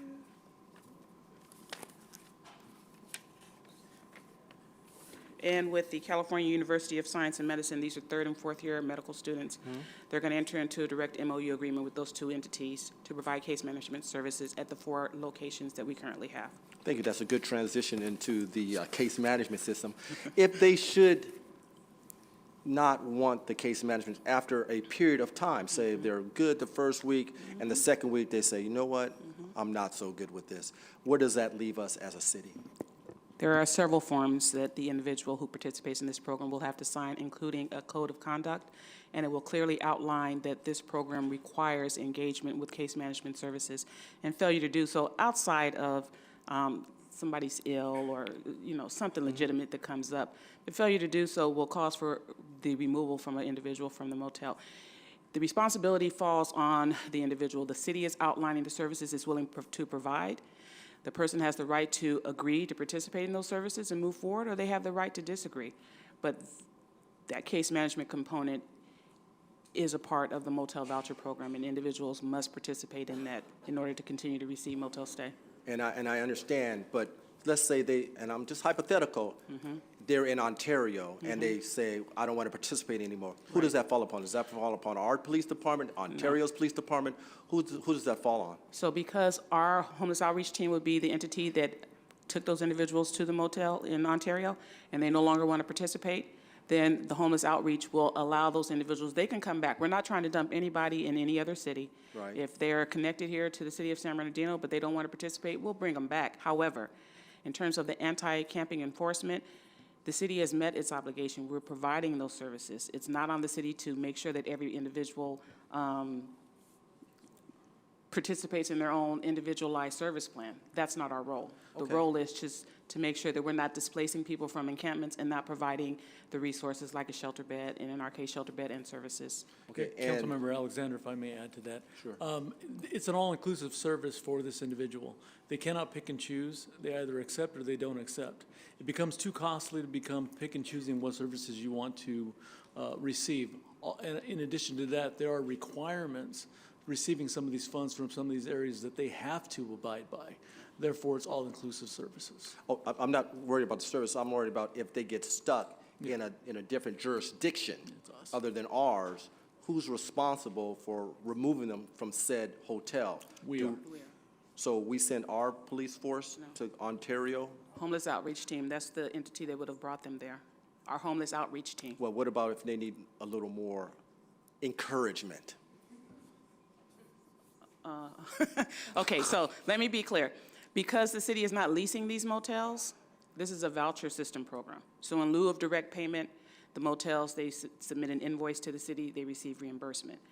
With that said, and this is something that's clearly outlined not only in the agreement, but also in the code of conduct, that motel owner has the same authority and right to treat that motel voucher participant the same they would any other guest.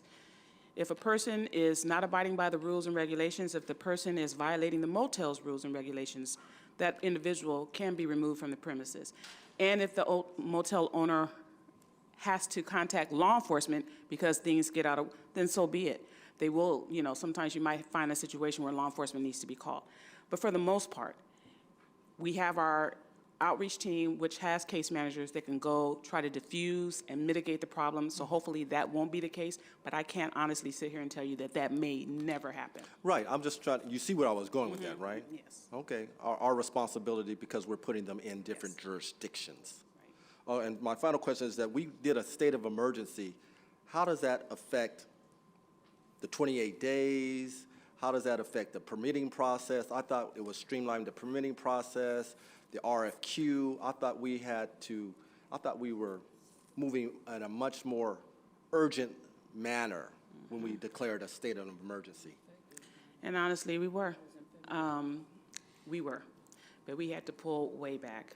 For one, we're using federal dollars, and although we had found some language that allowed the procurement of, that allowed us to bypass the normal procurement process, in the prudence of caution, staff was advised to act in the city's best interest and continue with the traditional procurement process instead of fast-tracking some of these direct contract negotiations. So, Councilmember Alexander, if I might. So when you all declare a state of emergency, it is in regard to funds that come from the state of California. Separate federal funds have different criteria that we have to abide by that we can't get out of, nor can the state. In addition to that, the expertise that we need on board with our own staffing did not exist. So whether the council and the mayor declare an emergency, if we don't have the staffing needed to do it, we just can't do it. So we're moving along as fast as we possibly can right now.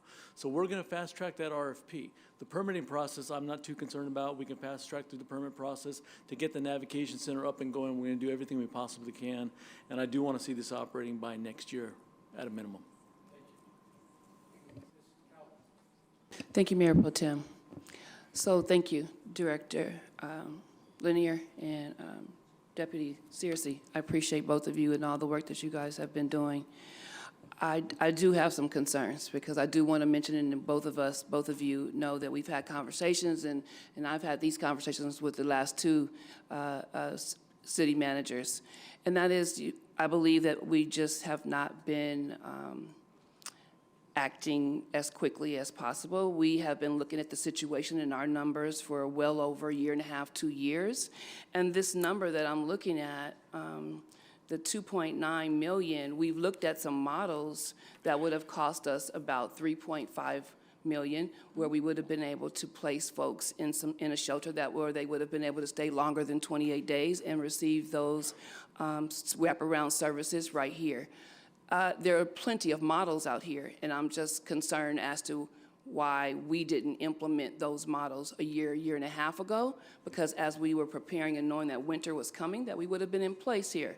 Instead, we're spending the same amount of money on vouchers that the stay is 28 days, and that just creates a continual cycle of which we're not able then to house folks as we should be able to. And so these are facts that I'm speaking about because I'm the one, and it really is embarking on what Councilwoman Ibarra has stated. We've been in this and mentioning and bringing these models to the city, but we have not been implementing or acting on those 2 years ago. If I may, Councilmember Calvin, I agree. I cannot say what my predecessors were doing or not, but there's been definitely a lot of studies, a lot of research, a lot of everything except brick and mortar. And at this point in time, we just got to get it done. There's no more room. We will get this thing done one way or the other. Well, these were not even brick and mortars. These were actually Life Arc ones that you can actually put together and take apart and move to other areas. There are so many models, even the tent cities. There are so many models that we could have been able to, that we could have implemented by this time. And now we're just going to spend the same exact amount of money on a voucher system, and I'm unhappy with that. Yeah, Councilmember Calvin, I'd like to just kind of step back a bit. In terms of Life Arc, and I'm only talking about Life Arc because you mentioned them specifically, and I actually know the owner and builder of Life Arc. I was actually a proponent of Life Arc. But I can tell you the reason why the city is not connected to Life Arc is because Life Arc does not have all of its certifications. Life Arc has its HCD permit, but when we ask for certifications regarding wind, regarding heat, regarding cold, regarding its durability and length of stay, Mr. Paul Cho and others at Life Arc have yet to produce that documentation.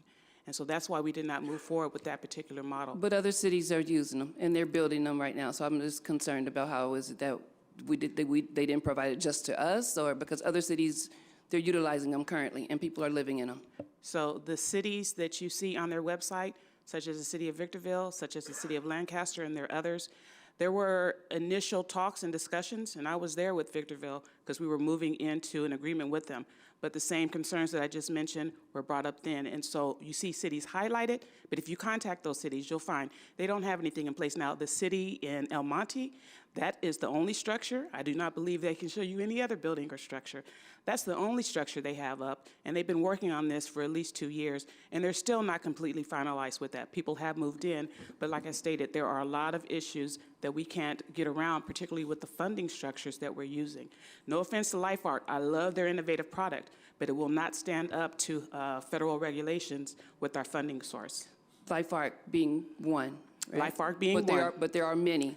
Yes. That are out there and that are able to be used. And as I'm just stating, is that I believe that over the past 2 years, with this same amount of money, we could have come up with This is, if I may excuse interrupt, me. this is really. Excuse me. But Excuse we're me. really going I over the understand. past and not dealing with the particular issues. I understand So that. Let's be a little more positive and look to the It's future. not negative, because we still may need to look into whether or not we want to be building something of this nature as well. Because yes, I understand and I do hear what you're stating about the navigation center, but I do think that there are other methods and other systems that we could use to be able to continuously build temporary solutions for our community members so that we're not using a voucher system outside of the city. Mayor, Councilmember Kaplan, I don't disagree with you one bit. However, I would say this, we do not have the staffing or the expertise currently at the city to do multiple projects of these at this time. We are concentrating all our efforts right now on the Navigation Center because there are allocated funds and commitment of funds, both at the state, the federal, and the county level, and we are trying to get that done, accomplished ASAP. Understood. I just think that now, is the 75 units that we just took off, are they coming back inside of the city of San Bernardino? Councilmember Calvin, are you referring to item 2D? As soon as they go through the certification process with the county and with the city, we will reevaluate. However, we have sat down earlier this week, and I have authorized staff to do an immediate release, a quick release of an RFP to see who else we can get on board as quick as possible, because that is our priority. Within the city? Yes, an RFP as a whole, but yes, we prefer it in the city, absolutely. Thank you both. Thank you. Councilmember Reynoso? No, I had no comments on this item. Okay, thank you. There is a motion and a second for the item. I believe it's Councilmember Sanchez and Mayor Pro Tem Surratt. Can you call for the vote, please? Councilmember Sanchez? Yes. Councilmember Ibarra? And that's for all 3 items, right?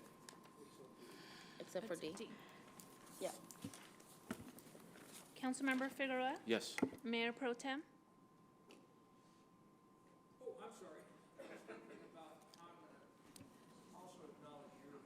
Report as well. Mayor, And not leave you out, but I say yes. Mayor, real quick, I just need to make sure the amendment includes the removal of item 2D. Okay. Yeah, that'll be my motion. Okay.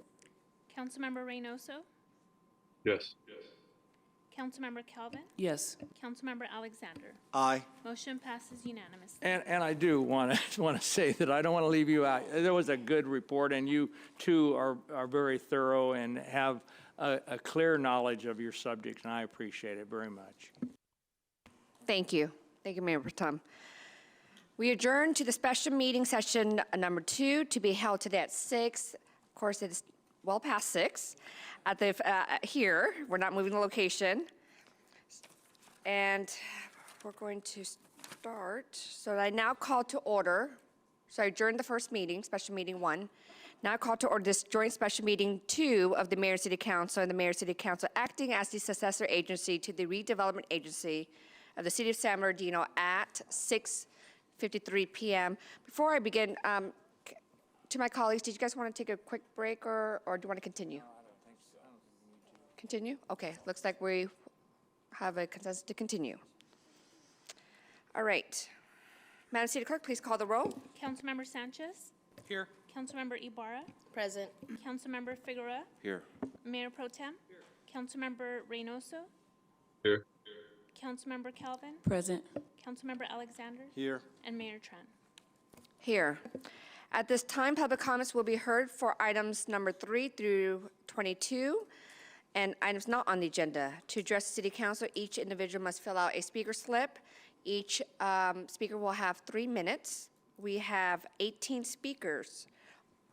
Interpreter, Spanish interpreter? Is this available or no? We can go ahead and proceed.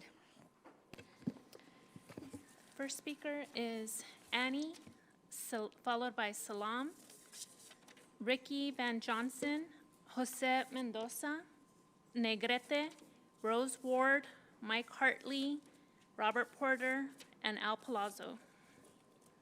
Please come to the podium and state your name.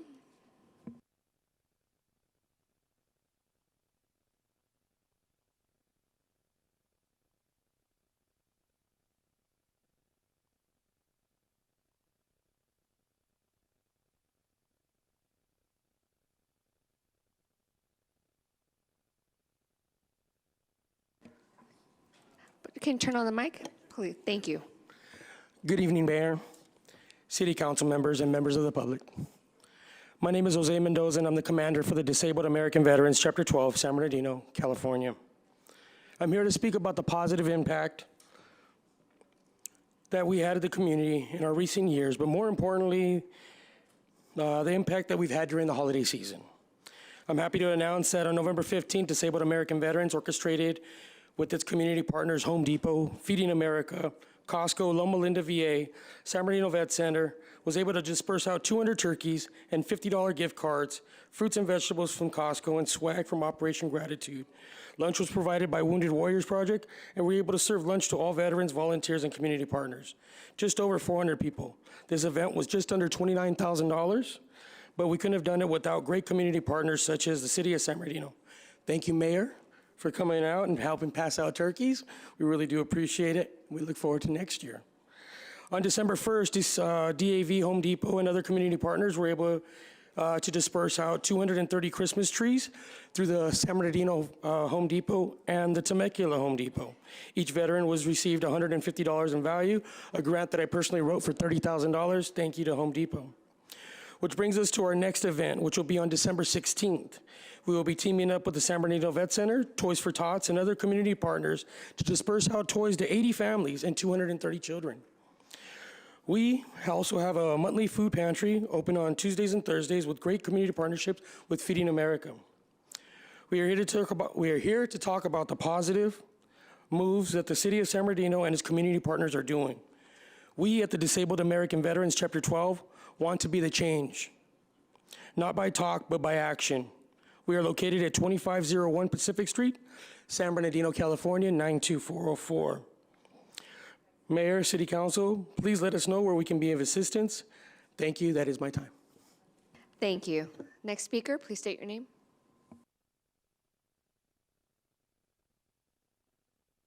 Oh, your mic?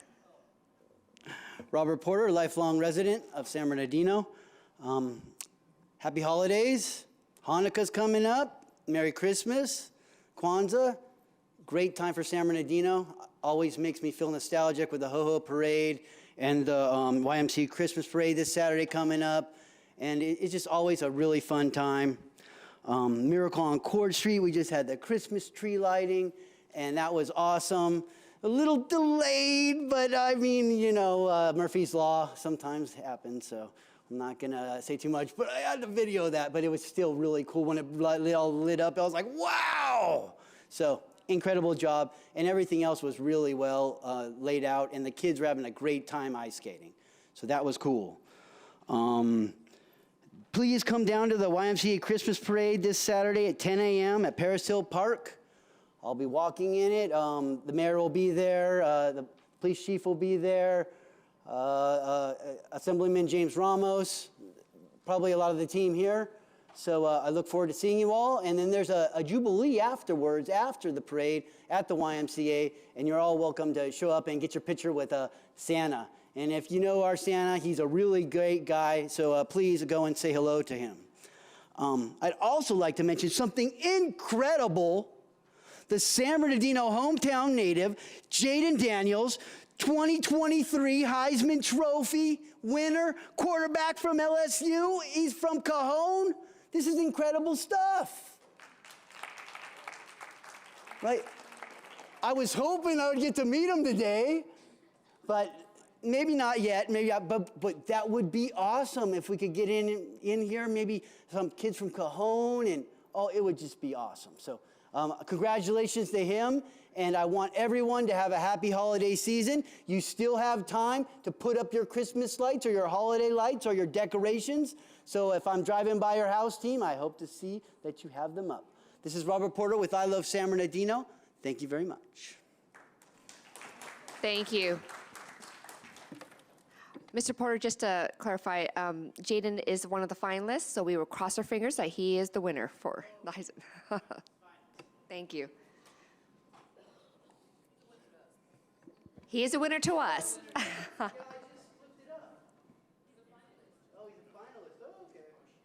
Please state your name. My name is Al Palazzo. We need to support the Stanley family.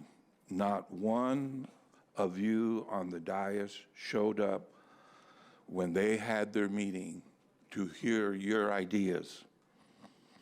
Why did you not send somebody to represent you?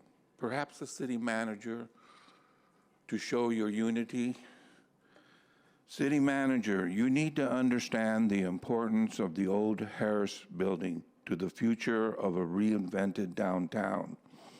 If you intend to rebuild San Bernardino, 5 floors, 275,000 square feet in the center of town, your constituents showed up and wrote probably 100 ideas on sheets of paper and spoke on covering so many great ideas: diverse commercial, recreation and entertainment, eateries, shops, businesses, all illustrating a high bar for bringing back a prosperous downtown.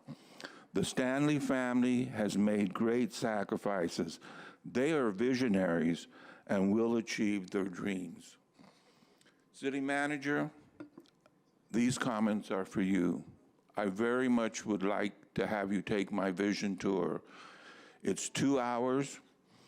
It's a half an hour to get there and a half an hour to come back. You will not hear more better ideas to rebuild this city. I invested nearly 50 years developing these ideas. My professional training as a deputy assessor for 35 years with this county, evaluating all that development in 7 cities in the western portion of this county during my career. I've been retired for 15 years. When I was assigned to that area, Rancho, Chino, Ontario were not developed. I know every aspect of development. I can solve the housing problem, increase your tax base, and generate your revenues and tell you who's going to pay for it. You need me on your team. Please reach out to me. Thank you. Thank you. Mayor, Mr. City Manager? If I may real quick, I normally don't prefer not to comment on public comments, but I will say that on behalf of the mayor, excuse me, on behalf of the mayor and the city council, I did meet with the Stanley family yesterday regarding the Harris building. So I sat with them personally. Great. Thank you so much, Mr. City Manager. Next, public speaker, please state your name. Mike Hartley. This has got to do with item number 9, the city manager requesting 2 deputy assistant managers. Less than 2 months ago, he took the job, and I don't know what has changed in the city that now requires 2 deputy city managers at a cost, I'm assuming, to be a couple $100K for each person. I don't know what kind of caliber of city manager we would have got if we would have paid them $700,000. but I think nothing has changed in the city of San Bernardino that requires 2 deputy city managers. And if it has, then I'd like to know what has changed. If he has departments, he has department heads, and the department heads are doing their jobs, then as far as I'm concerned, nothing has changed.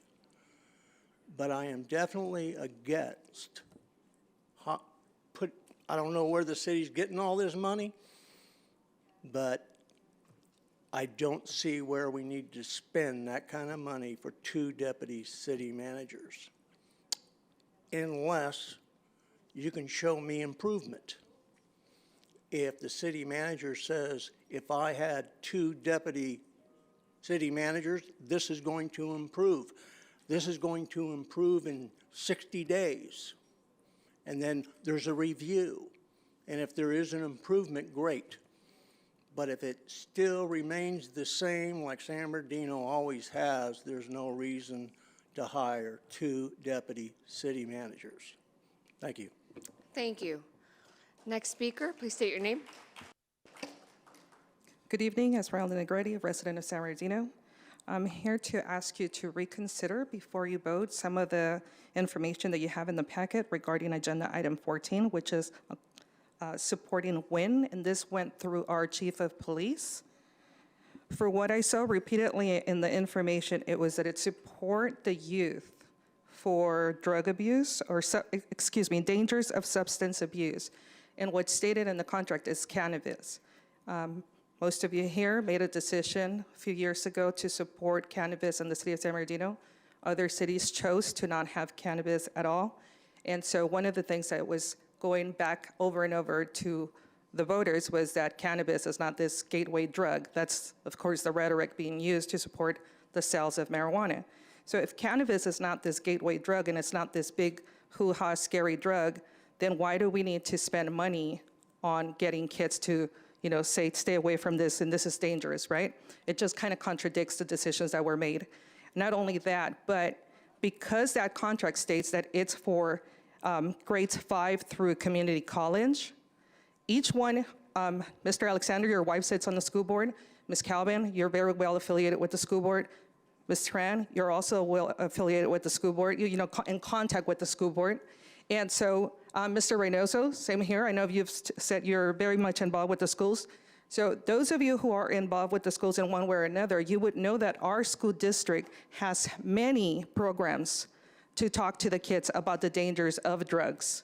And so it would seem like it would be a duplicate of services to be able to say that you would support something like this when the schools themselves already have something in place, also the CAPS programs. So I would say that unless you have data that says that those services are not being provided to kids right now, or even anyone in the community college, that this is not something that the city needs to get involved with.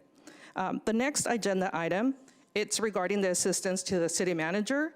And so one of the things that stood out to me, it was that not too long ago, all of you approved, the majority of you approved, of course, an assistant to our mayor.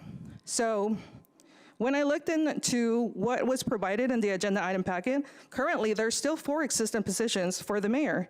And so I don't know if her assistant to the mayor right now is the one that's getting paid $7,796, $10,546, $8,218, or $6,403. Which one of those is your assistant? And may I remind you that in the charter currently, the mayor's position is a figurehead. And so a few years back when Valdivia wanted to have his 4 assistants, and of course his, what's his name? I forgot his executive that he had. One of the things I was saying was it was a reminder that the mayor's position did not require that, right? So that was the reason for Valdivia can have it. So if he couldn't have it, why now? Thank you. Thank you. Next speaker, please state your name. I'm Rose Ward. I wanted to speak to item number 9. I disagree with item number 9 for a city manager asking for 2 deputy city managers. Our interim city manager was denied when he asked for 1 assistant. I'd like to see improvements from our city manager. I want to see him have some performance and show improvements before asking for 2 assistants. And I believe that those assistants would be making over $300,000. And in addition, I disagree with asking for the city manager. He's asking to make amendments for salaries. Is there going to be any visibility on those salaries? I want you guys to see, like, to show us some transparency. Treat the budget as if it's your household budget. I want you guys to be frugal, remain transparent, and be honest with us, the constituents. Just act like this budget is your budget at home, because we don't want to go back into bankruptcy just because you want to make amendments to salaries, have assistance here, assistance there. Be frugal, remain transparent, and have integrity. Thank you. Thank you. Madam City Clerk? Okay, the last call for Salam, Ricky Van Johnson, Annie, followed by Wendy Joseph, Patty Davenport, Layla G, Tim, Anthony Palomino, Nicole Palomino, James Smith, and Carol Morris, and Jeanette Howard. If you hear your name, please come up to the podium, lined up.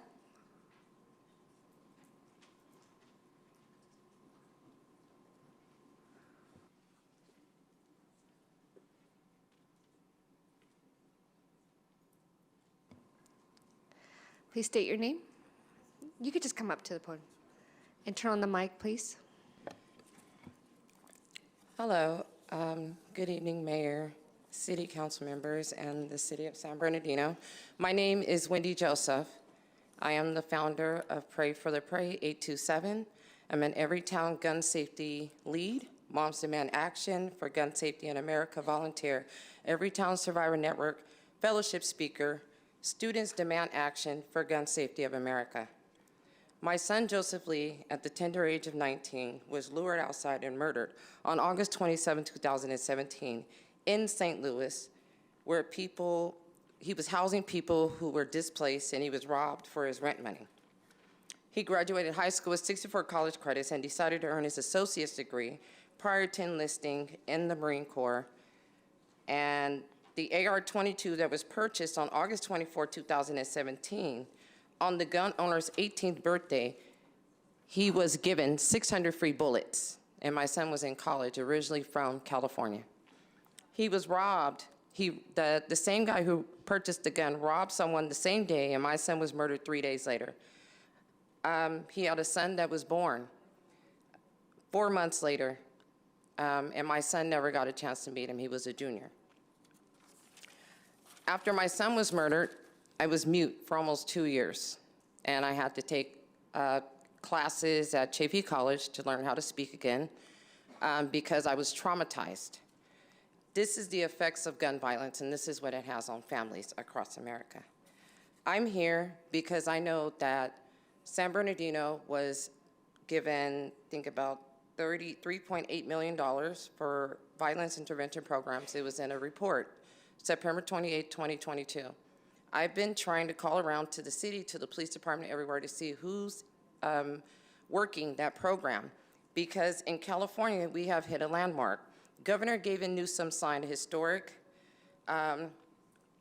bill on gun manufacturers, where he's taxing gun manufacturers to fund school safety and violence prevention programs, which is the AB 28 that will generate $160 million annually. California, we've made a historic moment. We're the only ones that have been able to do that, to tax the NRA in history. I am here because I have been speaking with legislators, Alex Padilla, Mike Thompson, Simply Corey Jackson, Robert Bonta's staff, Kamala Harris. I was part of the GSU Summit August 14th, 2023 in Chicago. I just left San Francisco November 15th of this year, which we all know what happened out there. There was a lot of meetings going on, business, and trying to move forward for 2024. I'm here not to complain. I'm here to offer my services to San Bernardino and to let the residents know that I'm here and I have a team behind me that can actually clean up your neighborhoods. Thank you. Next speaker. Please state your name. My name's Patricia Davenport.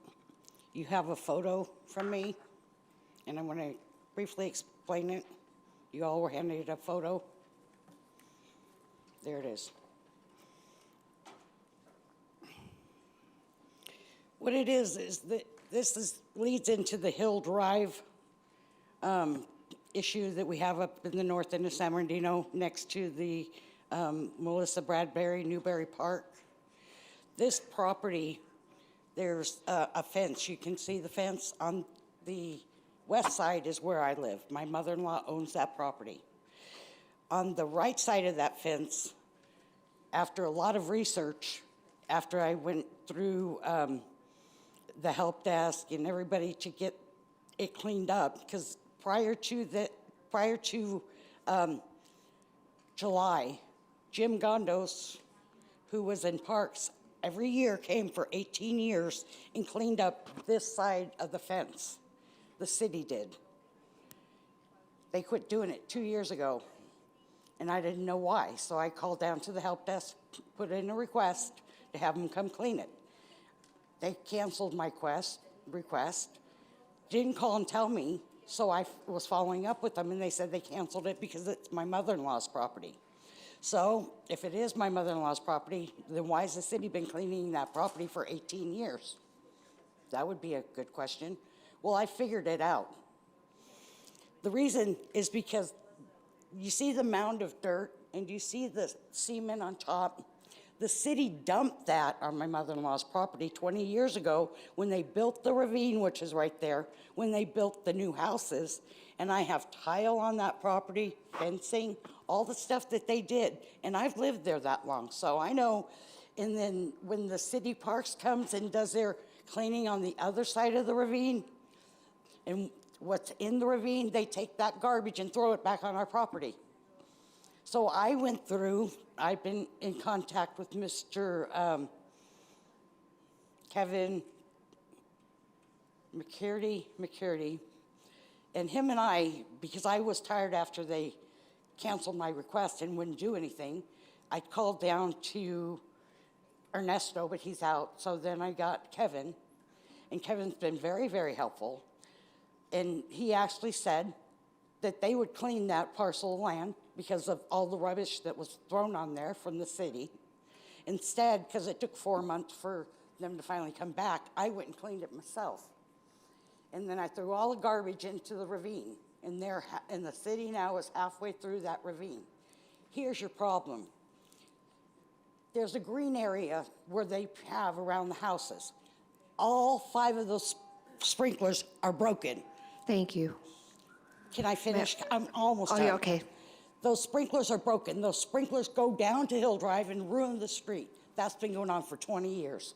You spent $1.6 million to get it fixed, and that project starts on Monday, which is wonderful. They're going to finally fix the street. Thank you. It shouldn't have taken 20 years. Can you provide your contact to city staff? City staff's going to obtain your contact information. Thank you.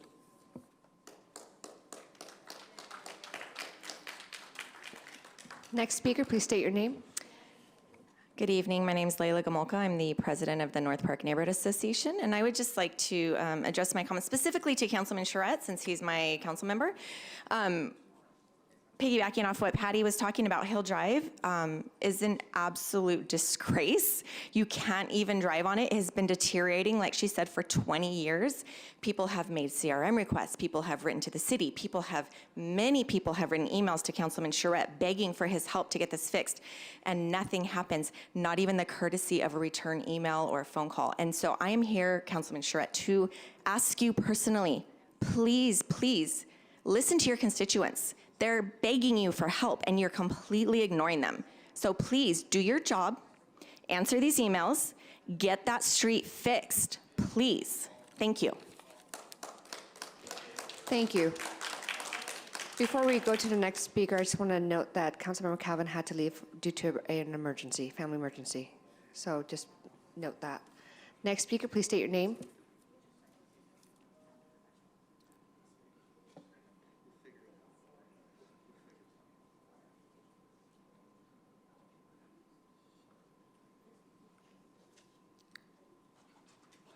Honorable Sorry. Mayor, Hi. good to see you.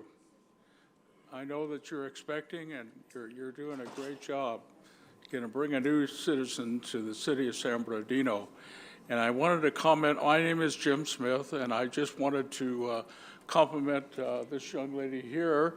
our Park and Recs director, who's doing it. She's putting San Bernardino on the map with that, all the information about the tree lighting. And I mean, it was just, this wasn't just a simple ceremony. It was phenomenal. I haven't seen things like that happening in San Bernardino, and I've been here for over 60 years, and this city is coming back. This city is coming back, and I'm very, very encouraged with that. I had a few other comments that have already been echoed by my good friend Robert Porter about everything else that's positive happening in the city of San Bernardino, the whole parade and the parade on Saturday. It's so exciting what's happening in the city of San Bernardino, a lot of positive things. And just always want to wish everybody here, not only on the dais, but in the community, a very Merry Christmas, that's for sure. And the mayor and the city council worked so much to support this tree lighting ceremony. I mean, it wasn't inexpensive.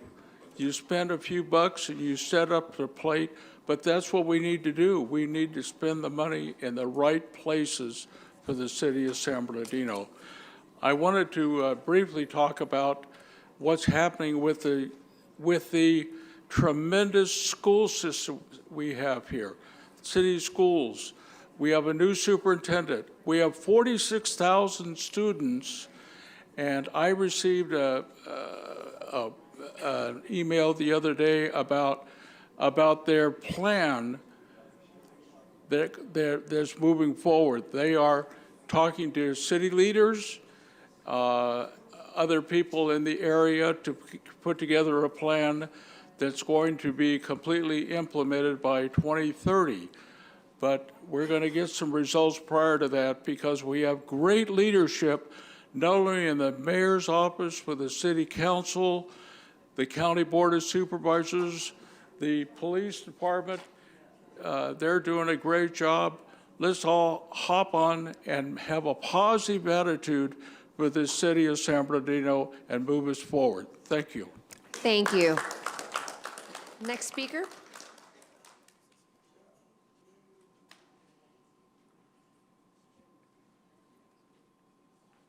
Please state your name. Yes, hello, my name is Nicole Palomino. Hello, Mayor Tran and council members. I am pleading in regards to Hill Drive, West Hill Drive, and the condition of the street. I've lived at my residence for 20 years. I'm a lifelong resident of San Bernardino. I believe in community. I believe if you're part of the solution rather than part of the problem, but we need to address it. The street has been in poor condition for the last 20 years. Prior to that, there was no homes. Then new homes were built, and unfortunately, water was diverted, and natural water springs corroded the road.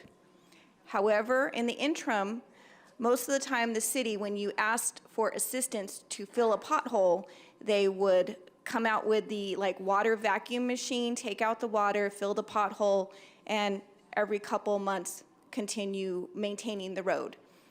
I have submitted 6 requests, and they have been closed, stating that it was completed. Now, the street is awful. Cars have to drive on the opposite side. You have to avoid potholes. We've even had a party where my husband was carrying a small child, and he fell because the moss in the middle of the street. We couldn't walk over it. It's dangerous, and there's sitting water now because the water is not being extracted and the potholes are not being fixed.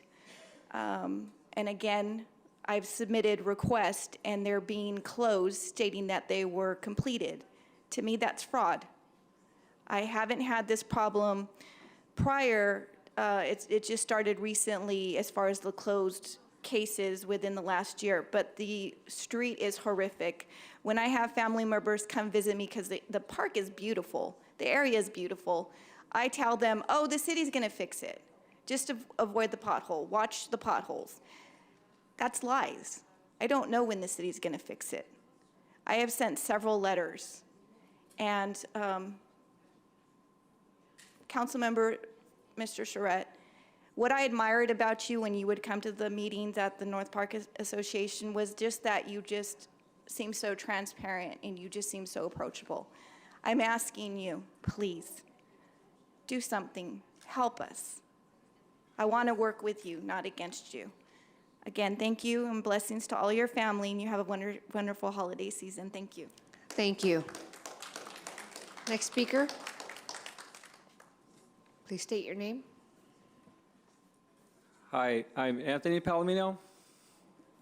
As my wife said, our street, well, before I proceed, I just want to address the mayor. Hello, mayor. Hello, council people.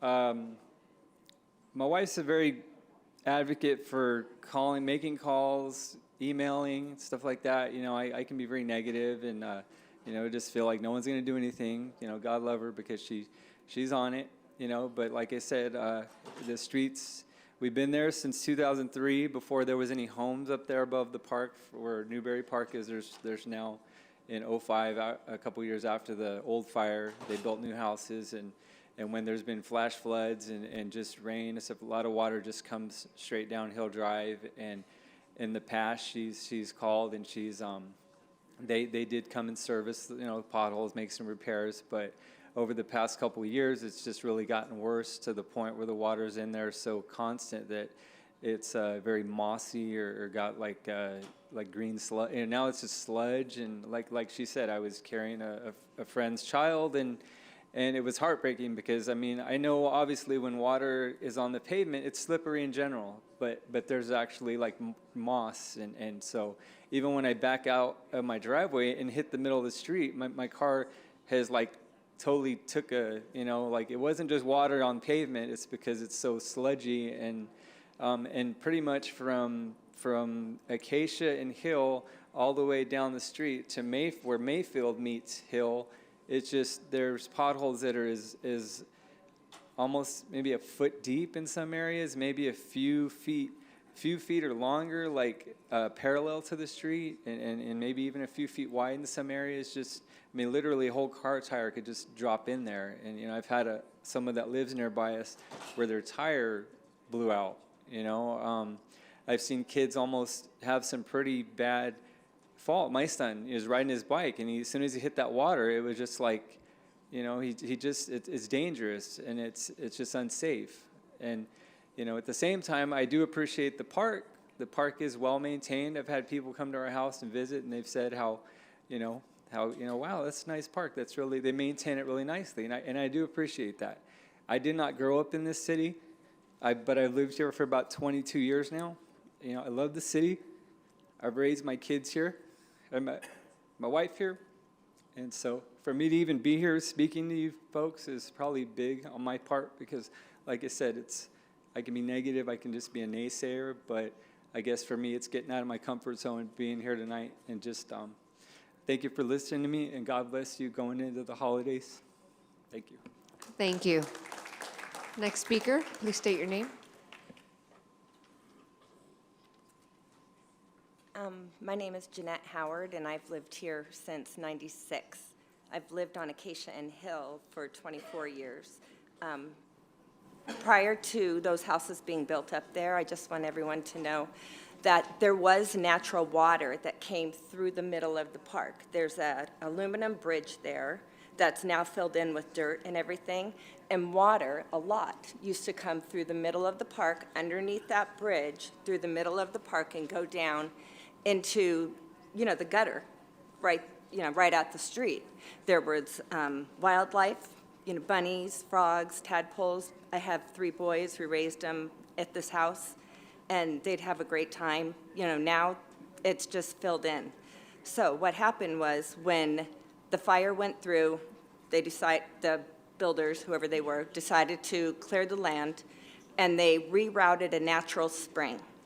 That Mitch guy, I can't remember his last name, he admitted it to me. He said they had to move it, and it's been moved up, and then it comes out down at the little wash where the water comes out, where everyone's talking about.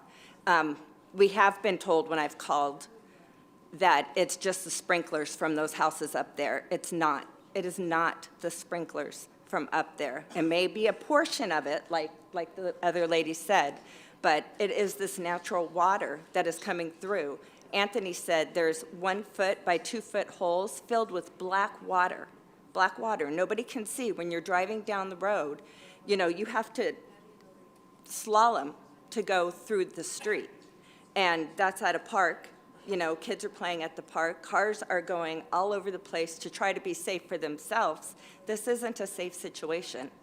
It's not safe, and it's not right. It's truly not right. I've been told many things over the 20 years that I've called. First of all, I want Mr. Charette to know that I have called and complained and then called back, you know, a year later, because why call every 2 months? And to be told that I've never called before. Well, I know I've called. I've called, you know, a dozen times. And to be told, your name is nowhere on here, so I don't know where my name goes. I don't know where the city, what the city does with the list of people who calls. But like Nicole has said, and then I said, disappear somehow.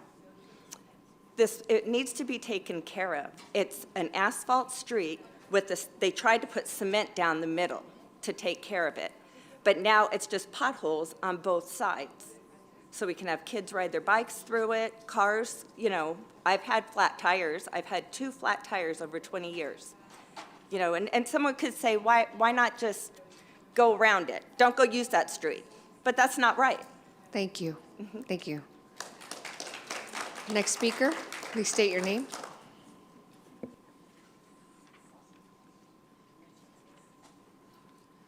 My name is Carol Morris. Good evening, esteemed mayor and city council. Excuse me, I have to read from this. I am the North Park Neighborhood Association Vice President. I am also a lifelong resident of San Bernardino, and I'm here today to address the issue that the people before me addressed, the potholes and the water that runs down Hill Street from Acacia to Mayfield, and it also runs into the wash, and there is a big like pond there on the other, between Mayfield and the wash, and it is a haven for mosquitoes most of the year. So that's another safety issue. You know, you do have to kind of go around all the potholes in the middle of the street. You can see the water coming out of the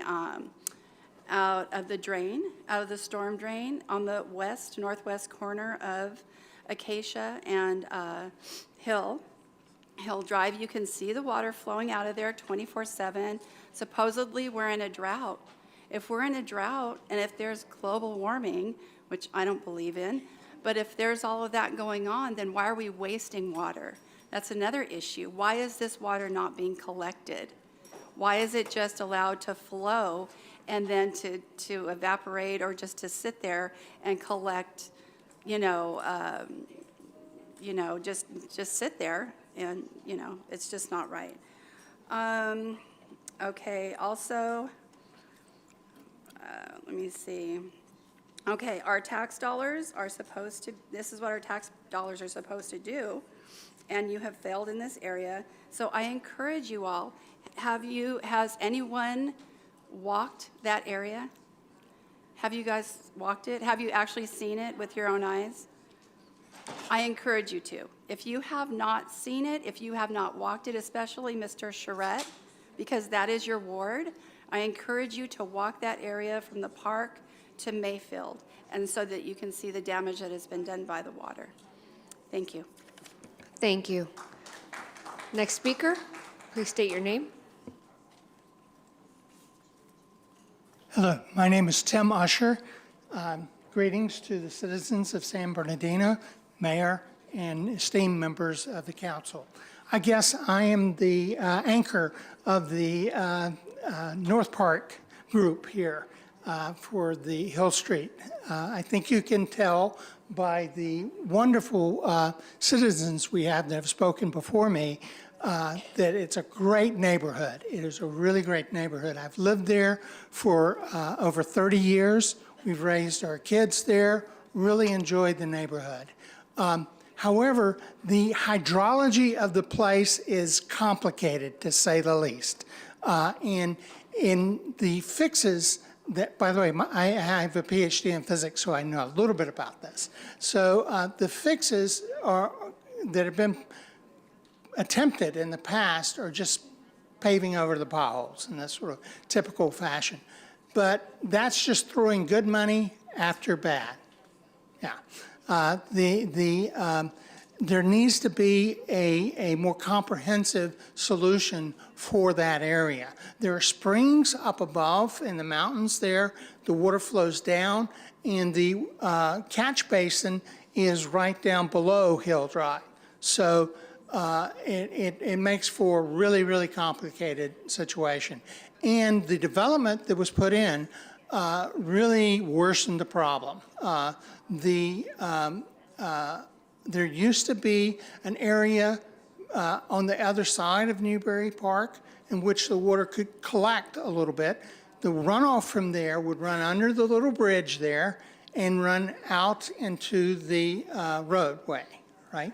But when they built the new development up there, there was a lot of fill that was put in there, and the whole area was changed. There's no longer the area that the water can soak into, and the stream coming from the mountains has been diverted, and now it runs down the street.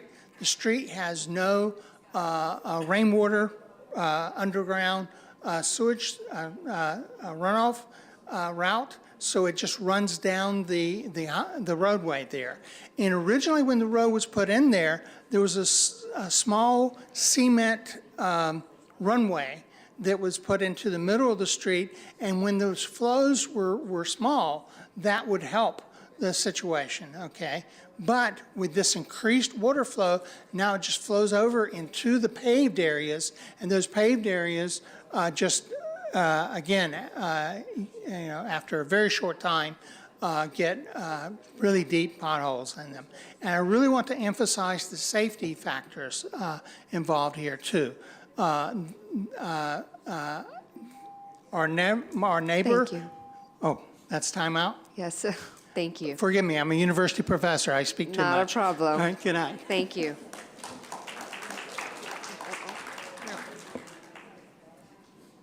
That concludes all of our public comments. We will now move to City Manager's update. Good evening, Mayor, Council. Mr. Kraus is going to do a quick presentation from the City Manager's office.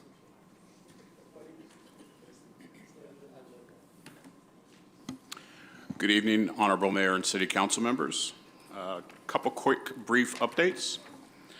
First of which, I would be remiss if I didn't talk about the Miracle on Court Street tree lighting, which happened on Monday. It was a huge success. There was holiday music in the air as kids of all ages took family photos. They ice skated, they enjoyed cookies and hot chocolate, wrote letters to Santa, decorated ornaments, and looked in amazement while snow fell from the sky. It was a great event, and the one thing that I didn't mention in there were the number of smiles. I have not seen so many kids that were so happy at that event. In fact, at the next slide is pretty much nothing but smiles of kids.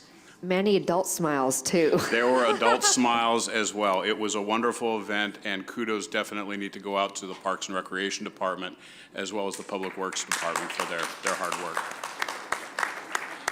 They never cease to stop outdoing themselves. That's not the only holiday event going on, and Miracle on Court Street actually continues every evening through December 16th, so we've got about another week and a half of that. As well as it's been mentioned earlier, there's the parade on Saturday. Tomorrow night is the last night of the Ho-Ho Parade. The library has about a dozen events at each of its branches, everything from visits to Santa, to movie nights, to ornament decorating, to actually a class teaching you how to wrap Christmas presents, which is something I probably could use some help on. So anyway, there's plenty of holiday activities to do in San Bernardino, and the kickoff with the tree lighting the other day was absolutely perfect. It didn't get a whole lot of coverage, but Breeze Airways last week announced that they are adding a third route from San Bernardino International Airport. They started out with flights to San Francisco and Provo, Utah. Then they added Las Vegas and Hartford. And last week, they announced that they will be doing twice weekly round-trip service to Phoenix. And so it's one route at a time, but we're very excited that we've gone from 1 to 2 to 3. And fares to Phoenix are starting as low as $38 each way. And of course, San Bernardino Airport would kill me if I didn't mention that parking is $5 a day,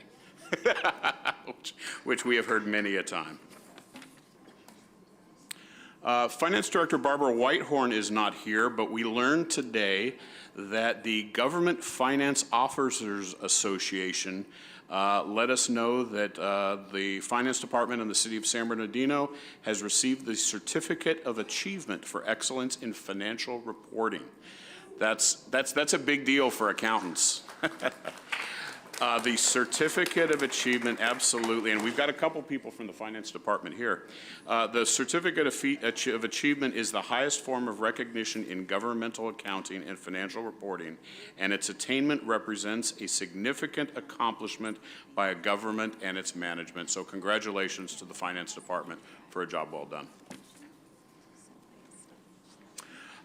The city gets annual money from the Department of Housing and Urban Development, and we have about $4.6 million for community-based projects in 3 areas.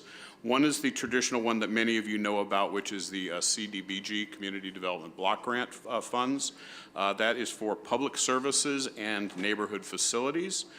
There is also an owner-occupied home improvement program in which grants can be provided to owner-occupied homeowners to improve their properties, primarily with energy efficient, but also other types of improvements. And then also grants for homelessness and housing assistance. The first and the third primarily go to community-based organizations, but the owner-occupied home improvements can go to individuals. So $4.6 million. The application can be found on the homepage, or the link to the application can be found at the homepage, and it's important to note that January 5th is the deadline to apply. And finally, one other feel-good story. We wanted to talk about a local company that is giving back to the city, and that is a gentleman named Carlos Jurado and his company Los Hauling and Junk Removal. Carlos and his staff have dedicated every Friday in coordination with the Public Works Department to go out and clean up a different part of the city. And it's part of their normal operations. Friday is cleanup day. And up there you can see a before and after photo of a street side that they took care of.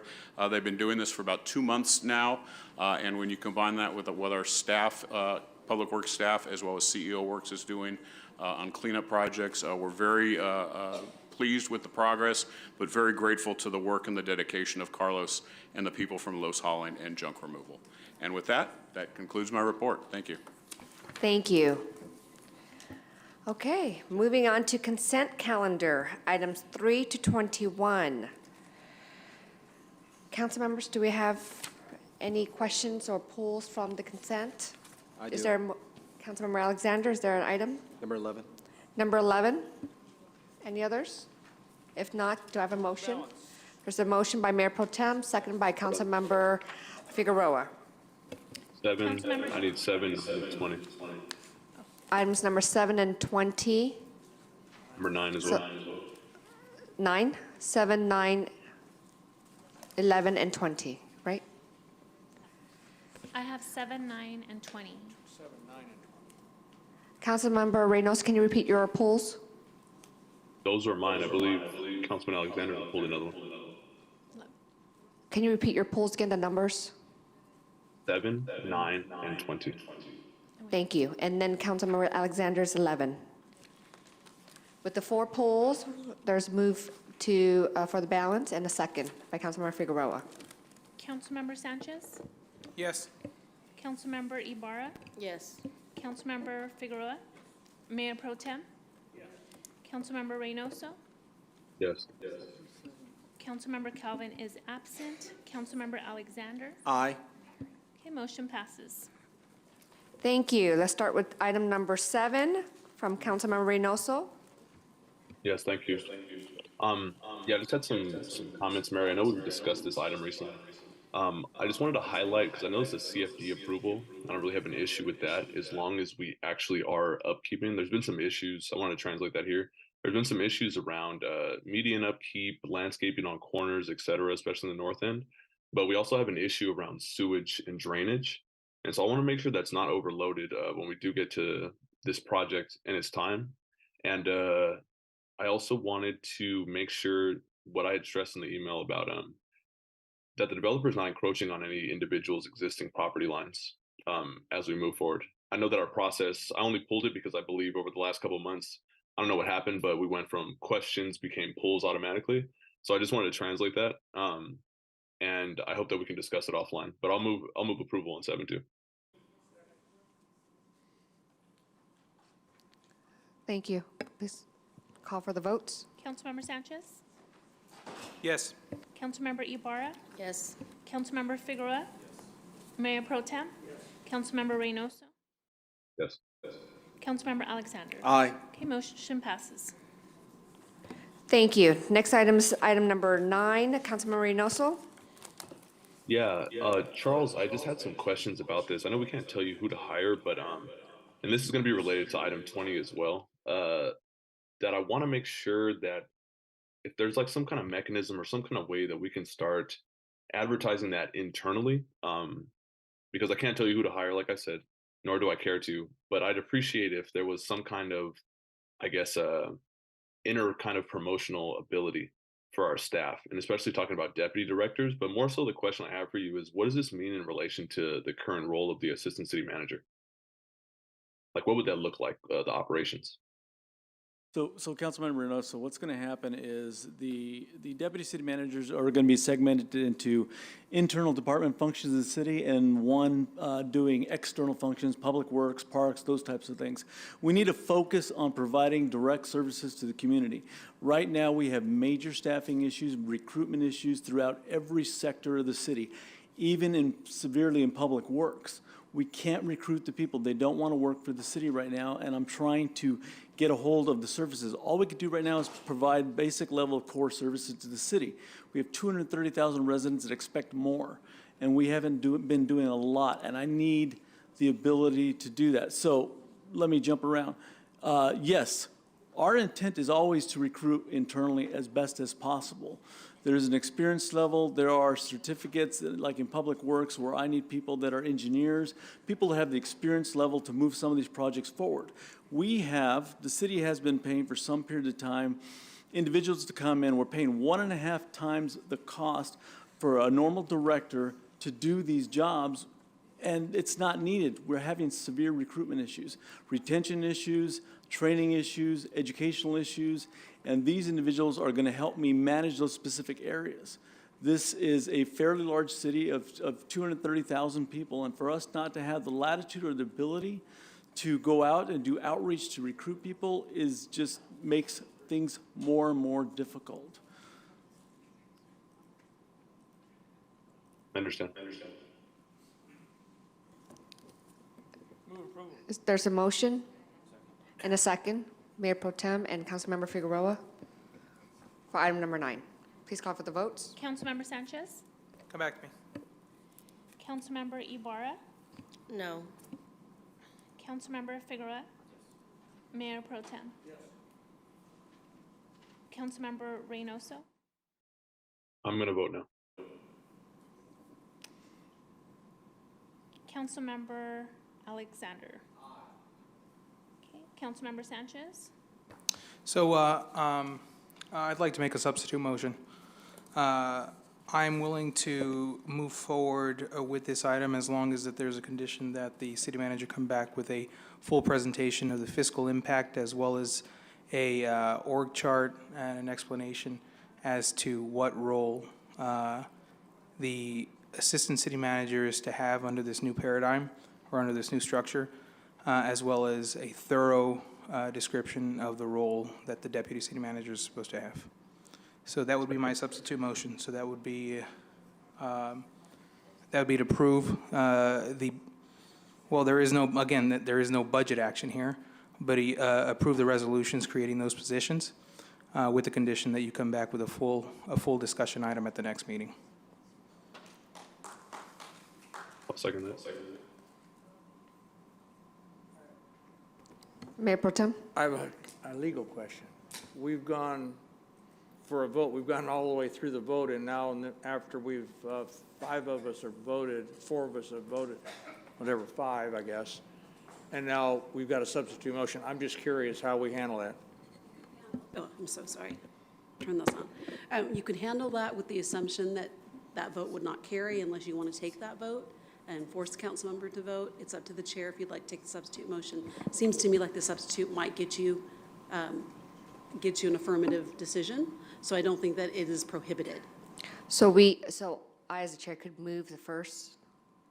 Yeah, well, or you could accept the substitute. You have a council member that made a substitute in the middle of another Or vote. move the first motion? Or you could ask for a final vote on the first motion. I'd like to ask for a final vote for the first motion. So if this vote will carry, my substitute will carry, why not take that vote? We have a motion and a second. I'm requesting that we take a vote on the substitute. The chair, you can. No, I'd like to go ahead and move and carry the first motion. You mean finish the vote, because the vote doesn't carry, as long as I vote no. Yeah, and I think the issue that the mayor is, or the question that Mayor Pro Tem asked is that you have the right to make the substitute motion, but you need to make that before they engage or start the vote. So that was the reason. Okay, so in that case, can I vote no, motion doesn't carry, and then can we continue discussion on the issue and I can present my new motion? Yes. All right, then that's what I'll do. I will vote no, and I will make my substitute motion, which I previously described already. There's a tie? There's a tie vote. I'd like to go ahead and vote to move the original motion, so break the tie. I vote yes. Mayor, are you familiar with what my substitute motion was? It was to carry I understand. with the added condition that there be transparency and a budget action that is clear to this council and to the public, and you are voting against that? The city manager will be very transparent with his staff and how he's going to handle his staffing organization. And he'll explain all that as we go through any process. Well, that's what my motion is, so it sounds like you're in favor of my motion. No, I'm not. We're going to go move ahead with the first motion. So as I understand I hope it, people are watching out there. the motion was 3-3, and you broke the tie by That's voting correct. yes. That is correct. Motion passes. Thank you. Mayor, if I may, real quick, I am going to be very transparent. Right now, I need to get people in these positions quickly. No one wants to work for the city of San Bernardino because there's been too much turnover, too many things going on, there's no consistency, and we're trying to bring that to the table. So to the mayor and council, through the budget process, through every other process, I am open, and I will bring it forth every single period of time. I have nothing to hide. Thank you. Next item, number 11. Councilmember Alexander. Thank you. Item number 11 is a item that we voted on before, and I've said this as far as using local vendor preferences, using local vendors on items that are very simple to the city. This is nothing more than a printing contract, and when I Googled the final caller of this contract, they're out of Irvine. And last time I did this, I know said use a local vendor is something as simple as a printing contract. We just increased our local vendor preference from 1% to 5%. And I don't understand why we don't use local vendors in the city of San Bernardino on something as simple as a printing contract. I'm over here. I'll answer your question, sir. Oh, Thank you're you. there. I thought you were coming to the chair. I'm right here. Okay, so this is a kind of two stories that go with this. We are excited to announce that we will be going out to an RFP to hopefully find a local vendor that can do the services that we're asking for. It is not just printing. It is design, digital flip book, printing, and postage, which we have not found a local vendor to be able to do all four. I'll give you some help. So, Okay. hold on. That's absolutely incorrect. There is one in town that can do it. They're a stone's throw from here. Well, we are excited to have them go through the RFP process and hopefully be able to select, and we are looking forward to having a local vendor do this. But this is more just to explain that we have a budget of $107,000. We are responsible to be paying the PM group for the spring print as well as this last print that was just done and the digital that was just done. And so that's going to bring us to the $75,000, which is what this staff report is. It's just to go ahead and amend the PO so we can get them paid. And then this will be our last print with them, and then we'll be moving forward. What we're excited to announce is that we have an amazing staff member. Her name is Jackie Chavez, and she's doing amazing work with not only our social media and our website, but she is going to be able to now be able to do the design herself in-house. And so hopefully our costs will be able to, I don't want to say be less, but at least be equal to, and we'll be able to find that vendor that can be able to do the printing and the postage and the digital book for us. Okay, thank you very much for that, but in the future, could you please look for, and all directors of this city, look for local vendors of the city of San Bernardino first before you go outside our city limits. Thank you. Thank you. If I may. Councilmember Ibarra? I think it would be helpful if the city had like a central database where all the local businesses, so they can get notified of what RFPs or RFQs are being sent out, because I know in order for us to find them, we have to go to a specific, the Planet Bids, I believe, and not every business goes there unless they will get notified. It's like, that's what they're looking for. So is there, if we can work on a database, that'd be great. Yeah, Councilmember Ibarra, like Mayor Council, if I can answer that. Absolutely. I agree with you. It needs to happen. One of the things we're working on right now is our city website is in dire need of surgery. Councilmember Sanchez, a few meetings ago, requested specific data, I believe, or it might have been Figueroa, on police information on what's going on. The website can't handle all this data because it is an ad hoc website that IT put together for us just to communicate with the public. It is not a professionally done website to allow us to maintain all this data. So yes, all these things need to occur, but we just need to get a new website, and we're working on that as well. Move to approve. Thank you. Madam City Clerk, please call for the votes. Councilmember Sanchez, Yes. Councilmember Ibarra, Yes. Councilmember Figueroa, Yes. Mayor Pro Tem, Councilmember Reynoso, Yes. Councilmember Alexander. Aye. Okay, motion passes. Thank you. Item number 20, Councilmember Reynoso? Yes, and stop me if I'm wrong. This is to approve another interim public works director, correct? At this point in time, recruitment has been difficult to impossible to get a director of public works. So we have been fortunate to find an individual that previously used to work for the city about 20 years ago for about a decade. He's going to come in and help us for a period of time. It may be 2 months, it may be 6 months. However, that'll allow us the latitude to bring someone in the recruitment process of a full-time public works director. These are the choices that we're limited right now in the recruitment process because people don't want to come to these positions.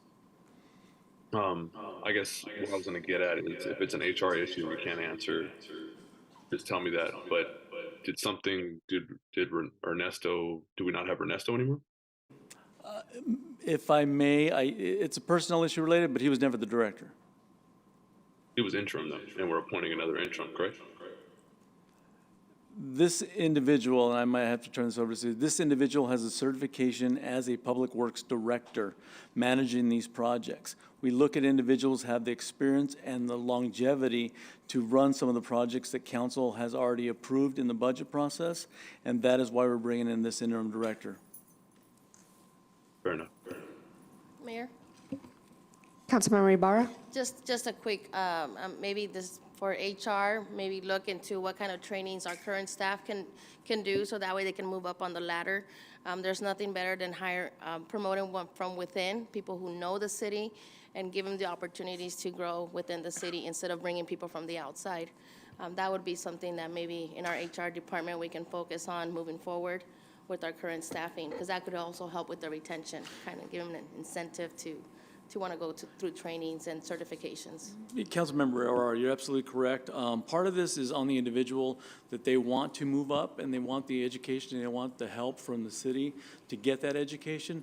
But you also need to have that education and have the ability to do the position and the knowledge base. And right now, we don't. We absolutely do not have that knowledge base. So that is part of the criteria moving forward that HR is going to be concentrating on, is trying to create a trainer-trainer program within the departments for department directors, deputy directors to train so that when they choose to leave, there's somebody else that will take off and we won't miss a step. Correct, and maybe incentivize them to go back to college if they need like a CPA or whatever the degrees they need also. Right, and if I can just add to that, Councilwoman Ibarra, we have an RFP that we're opening, or that is open currently, and part of that RFP is not just the salary, the compensation study, but we're also asking for succession planning. So that in and of itself is going to speak to, what can we do within as well to promote from within. Thank you. Mayor Pro Tem? Well, that was my comment, really, in the term succession planning, and that really, it's an HR thing, but it's also a department thing. So the department should be planning that. And a city manager, of course, should be doing that. And so many times in my tenure, we've said, why don't we hire locally? Why don't we hire locally? Why don't we get a vendor locally? Why don't we do this? I'm assuming, I would be very shocked if we aren't interested in using local talent, local vendors, promoting from within, but they have to be qualified. And we're not we can incentivize maybe some help, but we're going to start paying college tuition so people can move up the ladder. I don't think that's the role of government, of us. But certainly, we want to help people get ahead, give them all the tools they need to do what the job is, but they've got to be qualified. And so hopefully we can find people within our city or within our organization that are qualified to do the things we need to do. And I would suggest, if not demand, that those people be given the top priority if they're in the city, if they're in the organization, and they qualify. And I would assume that that's just almost a given. Councilmember Charette, that is absolutely a given. The expertise level, if you're qualified for the position, that's phenomenal. But right now, we don't have it. When people apply, they don't have the experience level needed. And the other part of that is, I can sit in as Department Director for Public Works. My experience level, I know, working with the Corps of Engineers, I can do circles around people, but I am not a certified engineer. I need to get these people in here that can push these projects forward that you all are requesting. And what we've heard tonight is they're not getting the basic service levels we need, and I got to get staffing in that department. Thank you. If there's no further comments, is there a motion? I'll give it. Yeah, no, I made a request to speak. Councilmember Sanchez? Yes, so I'm having to weigh two things here. One, I believe, maybe just like Councilmember Reynoso, that there's someone internally that is, I think, qualified and has done an exceptional job as an interim. But then I have to weigh that against the rules that we all swore to follow. Under the city charter, you're in charge of picking that. And if we're not all playing, and I know, I hate to say it, but there are some of my colleagues who don't like playing by those rules. But I call them out when they're breaking the rules. I have to follow the same rules. But I really think that we had a qualified person who could fill that position. But I have to respect the charter. If I'm not defending the charter, and my colleagues are, nobody else is going to do it. And if we're not playing by these set of rules, then it's just going to be chaos. So I'm going to support this tonight, but I don't agree with your decision. Councilmember Sanchez, if I may, without going into the details, I appreciate that. And don't. It's a personnel matter. I wanted that to be out there. I would prefer not to. I'm sure the individual is squirming. They don't want to be the spotlight. They just want to get the job done. Mm-hmm. And it's not right that we put them in the spotlight. I just want to let you know that I don't agree with this, but I have to defend the charter in this case. So I will be voting for this. Okay, thank you. If there's a motion by Mayor Pro Tem, is there a second? Is this for approval? To approve. Yes. Thank you, Councilmember. Please call for the vote. Councilmember Sanchez? Yes. Councilmember Ibarra? Yes. Councilmember Figueroa? Yes. Mayor Pro Tem? Yes. Councilmember Reynoso? No. Councilmember Alexander? Aye.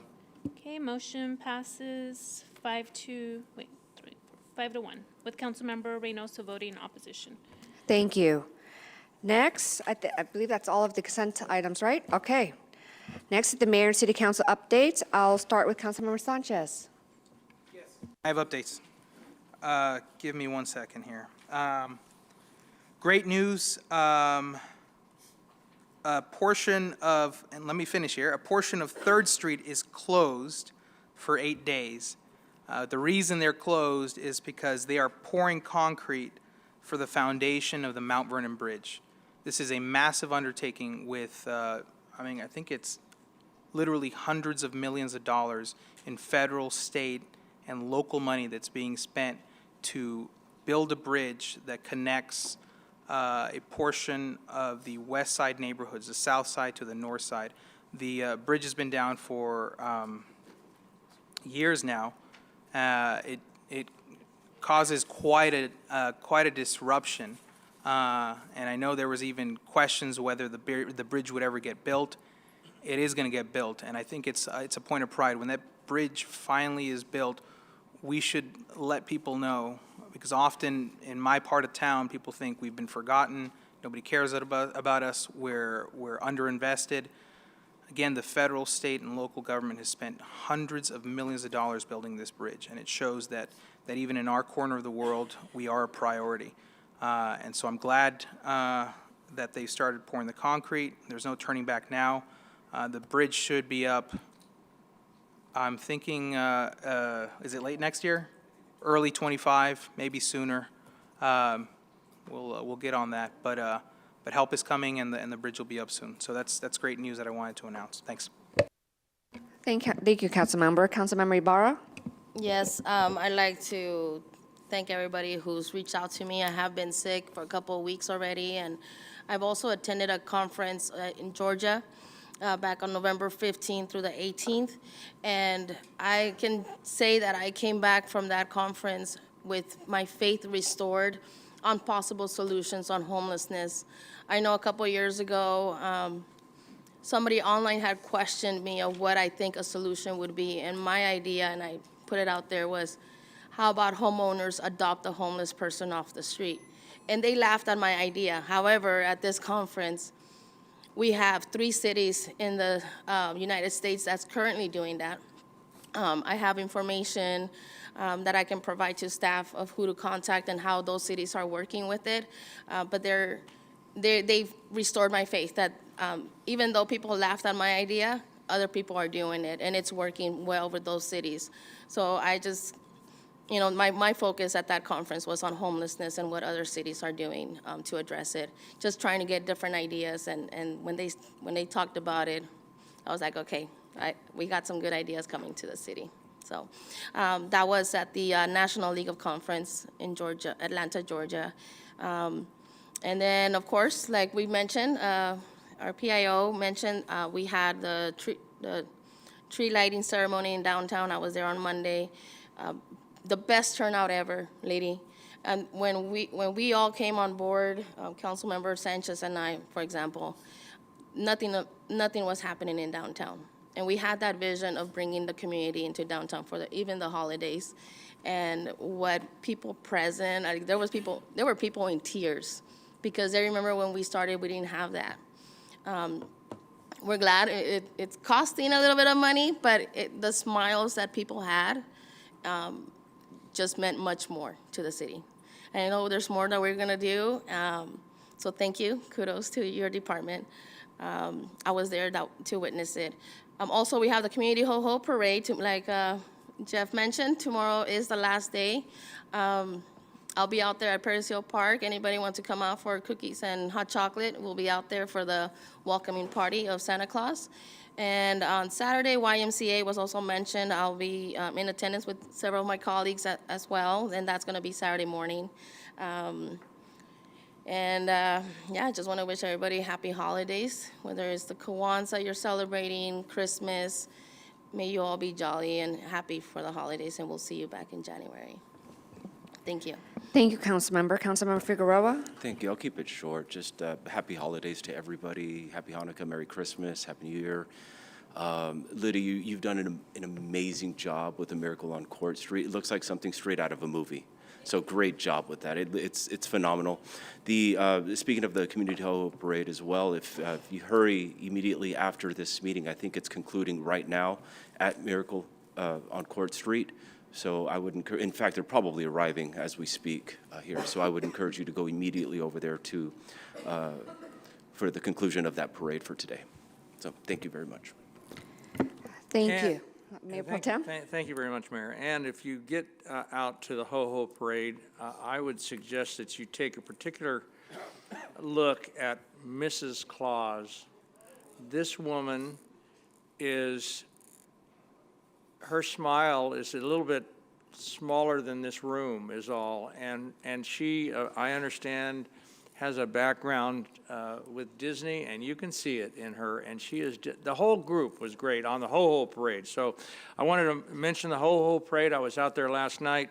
Wildwood Neighborhood Association hosted the destination point up at Wildwood Park. They had a big group of people up there waiting for the parade and Santa. I participated as well. I participated with the tree lighting ceremony on Miracle on Court Street, and that was just great. And what you're doing for the next couple of weeks or a week and a half to do that is phenomenal. The only announcement I have as far as going forward right now, December 19th, we have Coffee with a Cop for the Northeastern District. I guess it's the Eastern District, and it's going to be at St. B's in the old chapel, and that's, I don't know exactly an address or exactly where that is, but it's on the corner of Highland and Waterman at St. B's. We generally have a pretty good turnout at the Coffee with a Cop in the Eastern District, and appreciate people being there and finding out what's going on with our PD. And of course, want to wish everybody a Merry Christmas and Happy Holidays, and frankly, I'm looking forward to 2024. I think with a lot of what we're doing here, we have a real opportunity to make 2024 very prosperous and really a change from what we've seen in the past. So let's all enjoy the holidays, come back in January, and really go to work and make 2024 a good, if not a great 2024. And Merry Christmas and Happy New Year to everybody. Thank you, Mayor Pro Tem. Councilmember Reynoso?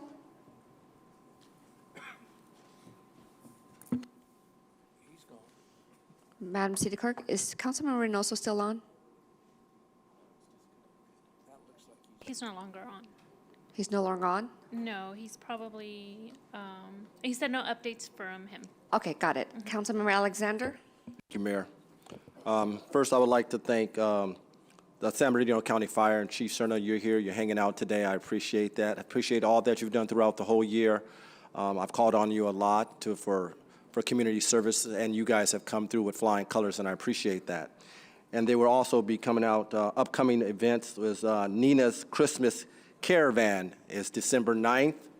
We're gonna caravan up and rally up. If you guys want to decorate your cars, we go through the North End Neighborhood Association at Wildwood Park at 6 p.m. Decorate your cars, and we go all through the Nina area. It's amazing. That's December 9th, 6 p.m. I want to thank everybody who participated in the 9th annual Turkey Trot. It was absolutely awesome. We sold out. The race sold out. We couldn't accept any more registrants. It's the second largest race in the county now for Turkey Trots. It's grown that much. I also attended the Friends of Santa Claus, Inc., which, if you guys don't know what Santa Claus Inc., they help underprivileged folks and children within our community, and they do a absolutely fantastic job, and their gala and luncheon was absolutely phenomenal. I put a lot of money into tickets to win some of those trees and didn't win a tree again this year. I attended Cal City's League Leaders in Carlsbad, California, where the league leaders takes elected officials from all various parts of the state, and we come up with a policy to go out to senators and administrators. And I brought this up last year, and League in the California cities again says they're not supporting this Taxpayer Protection and Government Accountability Act. I handed it out to all my colleagues there. California League of Cities is not supporting this. It's a misnomer the way it is structured. I gave it to the city manager as well. I'm going to bring it on for future items to discuss. There's only 4 cities that are not opposing this particular issue in the county of San Bernardino, and we're one. I also went to the National League of Cities in Atlanta, and what I brought back is this thing is called social justice bonds for infrastructure. It is a way to pave our streets. City of Atlanta is using this particular model of social justice bonds infrastructure, and I brought this back also to the city manager and to see how we can do the same thing as Atlanta. It's a sustainable way to pave our streets, and that's all I have. That's all I have. Oh, congratulations to Finance. Right, put that award on the wall. Congratulations to Finance. Great job, great job, great job, and that's all I have. And may the best of your 2023 be the worst of your 2024. Merry Christmas. Have to think about it a little bit, but. Thank you, Councilmember. Okay, I just want to give a shout out to all the staff. Thank you so much for all the work that you do and all the events that's happening throughout the city and all the accomplishments that you've done. And so you're making us look good, making all of us proud. So thank you so much for all of your work. I just want to give a shout out to the Board of Supervisors. They recently approved a emergency services with Confire. It's a innovative regional approach that will be very responsive to our community, especially for San Bernardino, since we transitioned fire services to the county. So that was a huge kudos to the Board of Supervisors for a unanimous vote for Confire. So I want to give them a shout out. And I do want to express to my colleagues that I'd like to end tonight's meeting with a moment of silence in honor of the life and dedicated service of former Councilman Gordon McGinnis. He just passed away recently in the Ward 3. I just got the news, and so I'd like to close the meeting with a moment of silence, if that's okay with my colleagues. So at this point, Mayor, I Madam just do City also Attorney. want to mention for our public, we do have our closed session. Yes, I was going to go into. And we anticipate that there will be reportable action. Okay. So we'd like to know that the council will have to come back out if we have reportable action. All right, sounds good. So we are actually now going to go into closed session, and then from there, we'll come back, report out, and then adjourn the meeting. So thank you so much, everyone, for coming out.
Closed session by a 5-0 vote with council members Kelvin and Reynoso absent. The council has agreed to release an executive summary of a report, an investigation that was completed, and that's all the reportable action. Thank you so much. And before I adjourn the meeting, I'd like to close out tonight's meeting in honor of the dedicated service of former Councilman Gordon McGinnis, who recently passed away. We extend our deepest condolence to his family, friends, and colleagues during this difficult time. Councilman McGinnis will be deeply missed, and his impact on our city will endure. Let's take a moment of silence right now.